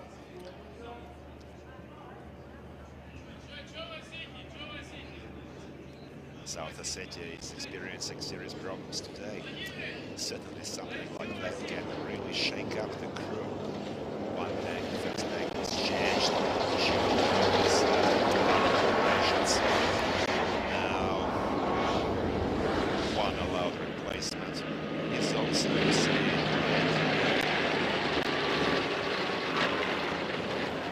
We must note that every tank provided to the team was decided by the draw on the 9th and 10th of August. Since the 10th of August, the team had to independently service and maintain their equipment, assisted by the representatives of the manufacturer UVZ and also the technical experts from the 2nd military, from the Western Military District, Alabina Proving Ground. South Ossetia had already used these tanks for the first cruise. However, now we see the unexpected, and the decision, news just in, unfortunately for all the South Ossetia fans, the crew is now disqualified. One tank replacement was only possible for this race. Only one tank replacement per round. In case replacement was done, the rules state that no more replacements are available. For this reason, the team is relegated to the bottom rankings in the 2nd division. Certainly sad for South Ossetia. We love our South Ossetia team. We're always happy to welcome them at this tank biathlon. However, this is the tank biathlon, and unfortunately, the rules are the rules for everyone. Now we're expecting the third crew in the coming days from South Ossetia to not experience the problems that plagued the second crew in this ill-fated showdown by South Ossetia. Meanwhile, Zimbabwe, second lap, continues along. 2 targets out of 5 down for the team. Unfortunately, target number 25, the enemy helicopter, was not hit. Only one tank remains. Just look at the drift. Careful now. Just in the previous hits, we saw almost a flip by the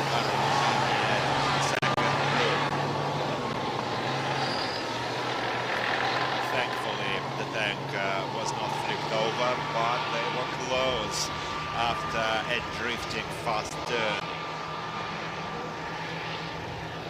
The technical commission and manufacturer will need to look into the causes yet, and some things may change for Armenia total time. Now, Zimbabwe in the anti-tank trench. Last time Zimbabwe first crew stopped in the anti-tank trench and damaged the tank. Well, thankfully Thankfully, white flags indicate clean passage by Zimbabwe. Zimbabwe fans and servicemen in the stands are supporting their teammates. Last lap remains for Zimbabwe this race. And now we hear the war drums here at Alabina from Zimbabwe fans.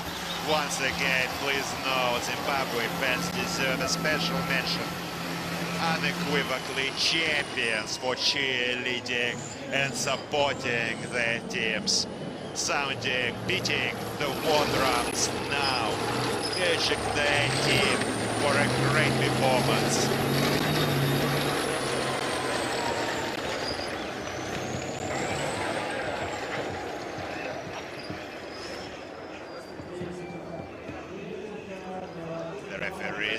The referee for Zimbabwe is carefully watching his team along with the coach.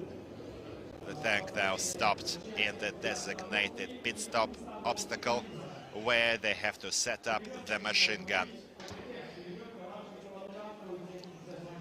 Kalashnikov tank machine gun 7.62mm will need to be set up. This is a coaxial machine gun for the turret. And dear friends, please note that this year is the 10th year anniversary. The tank biathlon, the same as my dear son, says Nikolai Fedorov, turns 10 now. This is the 10th year golden anniversary. The first tank biathlon took place right here at Alabina Army Proving Ground back in 2013. As ordered by the Minister of Defense of the Russian Federation, Sergei Shoigu, the hero of Russia. Later, in 2015, this tank biathlon gave birth to the whole of Army International Games, held in 12 countries of the world this year, featuring 35 nations. People's Republic of China, Venezuela, Iran, Kazakhstan, Armenia, and many other states are all recipients of this 8th Army International Games. Machine gun is set up, and Zimbabwe faces the last fire mission. Well, the tank biathlon traditionally is the most audience attracting contest of all of the 34 contests of the Army Games. The hosts, the organizers, do their utmost to provide for a great show. Various contests are also run. Artillery Masters, Sniper Frontier is held in Iran and Venezuela this year, Army Recon, and even the Cavalry Marathon done for Korean troops.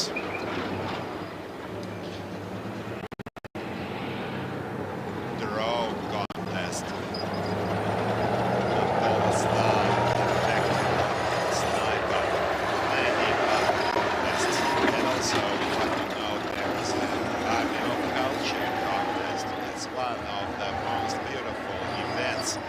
For the first time this year, featuring Rwanda team. This contest sees performances, songs, orchestras, military bands from various countries.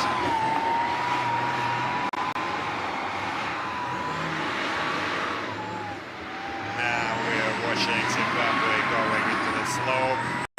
Careful now, we don't want any more penalty time lost on this slope. The slope has been quite daunting for many second division teams. Balls went flying a number of times, setting this tankers back in terms of time, unfortunately.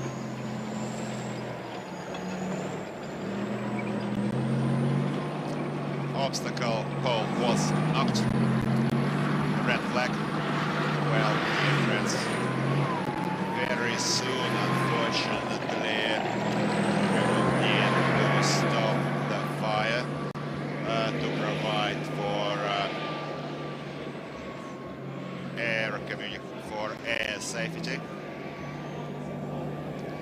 save time, decision was taken by the chief referee not to send Zimbabwe to pit stops for violating the obstacles, just to save time. However, average time wasted in pit stops will be added to Zimbabwe times. Zimbabwe now loading the Kalashnikov coaxial machine gun. Only 5 targets are necessary to be need to be engaged in the individual hits during the 3 laps. However, next week we're into the relay stage of the tank biathlon, which involved 12 laps by 3 crews with 24 targets, providing for an unforgettable, unbelievable adrenaline-fueled showdown in the semi-finals and the finals on the 27th of August. Stay with us for both events. Now, Zimbabwe is about to engage the target representing the enemy anti-tank RPG unit, set up at the distances from 600 to 900 meters. 15 rounds are issued for this fire mission. Let's hope this is enough for Corporal Take More to take down more targets. He performed quite well on targets number 12. 3 targets were struck. A great result. Commander, unfortunately, the tank commander couldn't manage the helicopter, and now the team needs to hit target number 9 to provide for 3 out of 5 target tally. Holding our breath.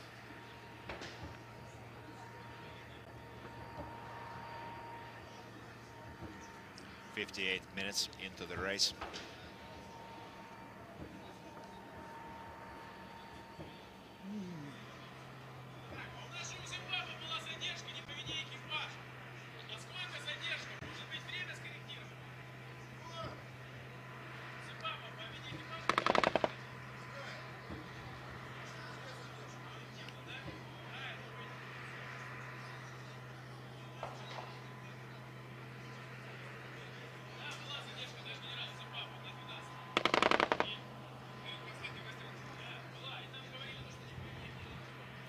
There is a long delay.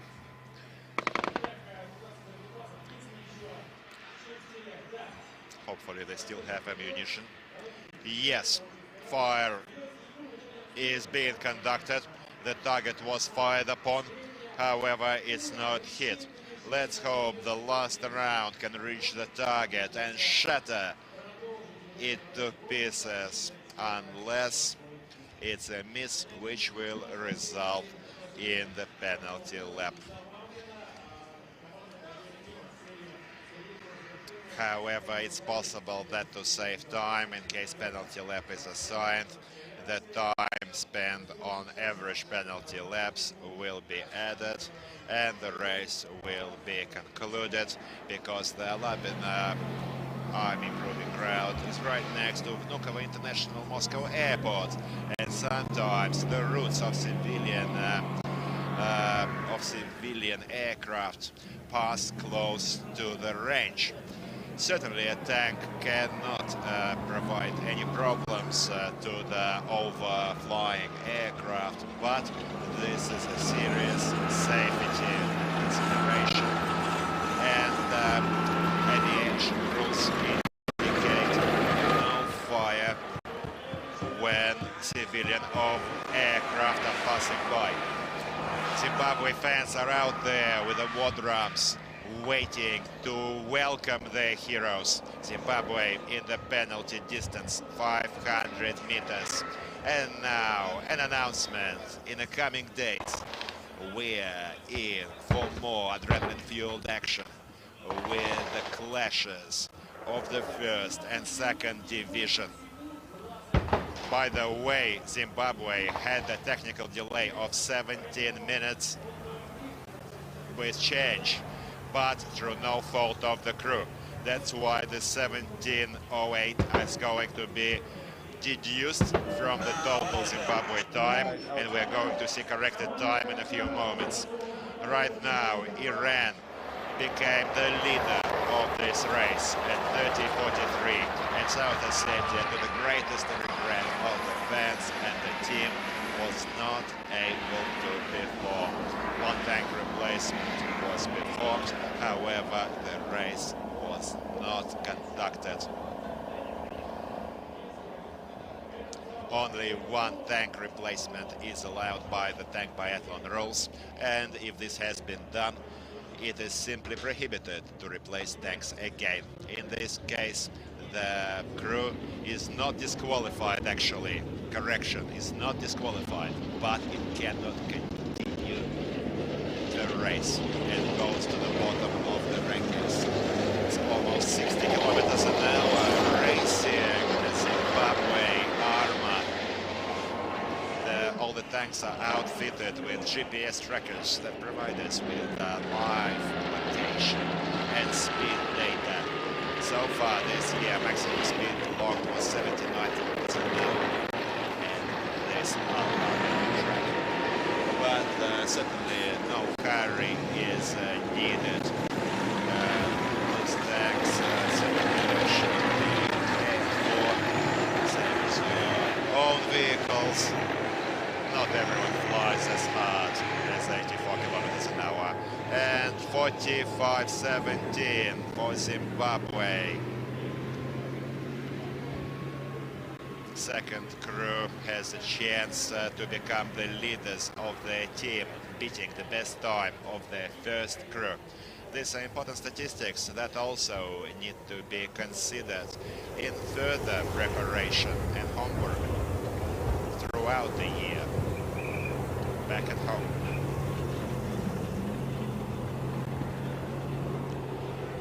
Sharp turn.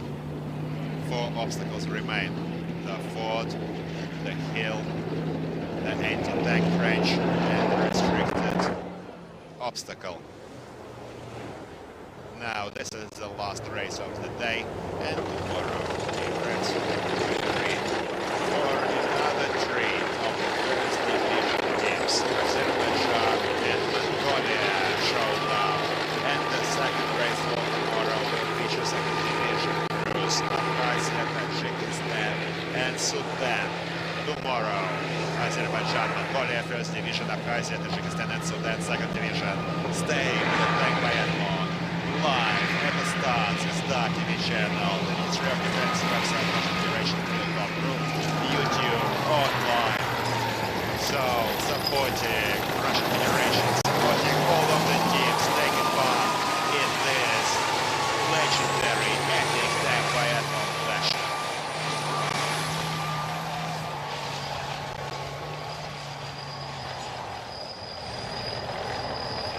Dear friends, if we look back at the countries co-hosting the Army International Games this year, China, Iran, Venezuela, Mongolia, Azerbaijan, Belarus, Uzbekistan, and even Vietnam are holding various contests of this 8th Army International Games. Zimbabwe careful now, almost reaching the poles, lucky correcting the tank. About to face the next obstacle is the anti-tank trench. Let's hope they don't repeat the mistake from the first crew. This is the last obstacle remaining before the finish line. Let's go Zimbabwe, second crew. Almost at the finish line. Good work, considering the 2-year break Zimbabwe took from the tank biathlon due to the pandemic. Zimbabwe performed strong. We feel that this is a great show from Zimbabwe because at earlier years their results were significantly poorer. Now, please put your hands together for Zimbabwe at the finish line. Bravo, Zimbabwe. 1 hour and 5 minutes. However, time will still be subtracted from this total. Introducing the team Chadindo Heaven was the tank commander. Corporal Chakanuka Takemo was the gunner, taking more targets for Zimbabwe. And the corporal driver Masinyani Tendai. Thank you very much to all the participants of this raid. Great PT for South Ossetia. Certainly a great PT for everyone. However, well, the unexpected can always happen. The teams are provided with the tanks a week in advance. Certainly, it is responsibility of the teams to maintain their vehicles, to check their roadworthy, check all the equipment. Now, once again, Zimbabwe fans are all here. The war drums, the songs, the dancers welcome the national colors of Zimbabwe in this parade ground. Victory lap for Zimbabwe fans.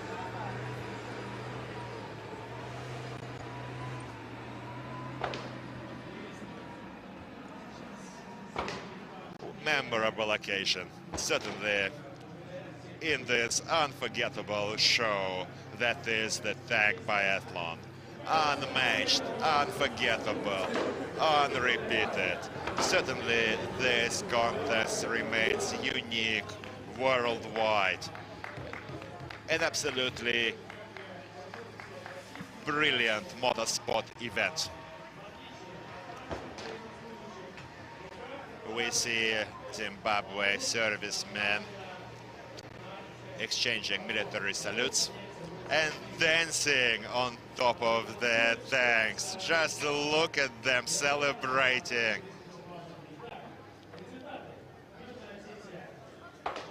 Results: South Ossetia could not perform. Zimbabwe 48-20, Iran 30-43. 69 kilometers an hour was the best time, was the best speed locked by Iran in this race. And now let's go over to the highlights while Zimbabwe celebrates its finish.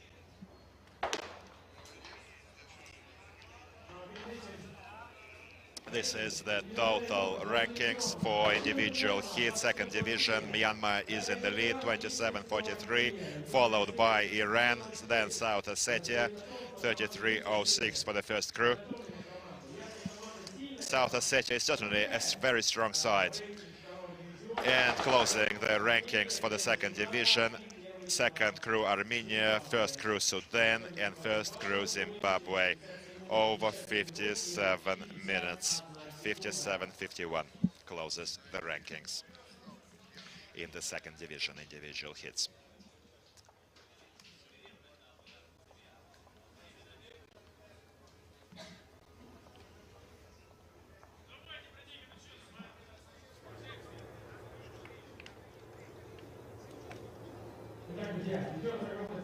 Friends, thank you for joining us here today, online and offline at Alamina Army Proving Ground, watching us online in this live broadcast. So this is the Tank Biathlon 10th Golden Anniversary. Individual heats are going to run until the 21st of August. On the 21st of August, we're expecting the showdown from the third cruise of Russian Federation. Showdown against the teams of Belarus, Kyrgyzstan and China. But in the meanwhile, to the highlights of this race.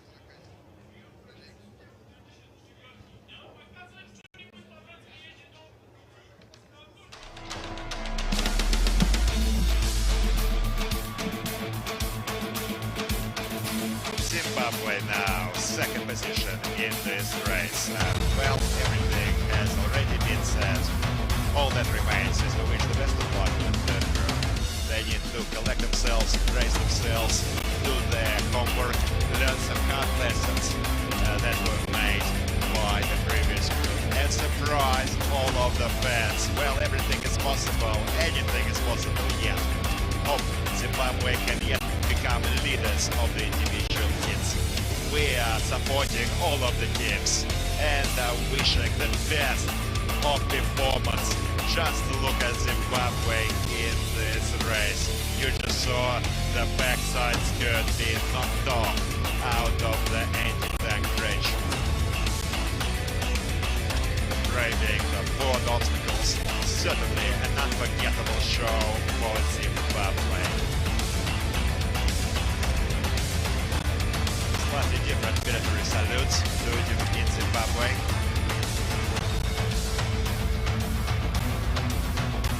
Hopefully, Iran in the first position can get the ticket into the first division next year.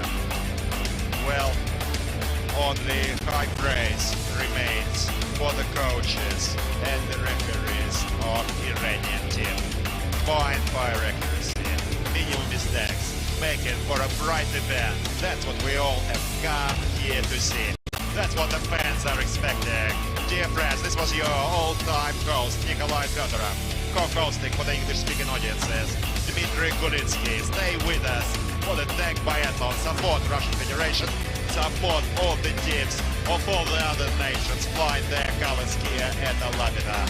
Take care of each other, love each other, and stay well.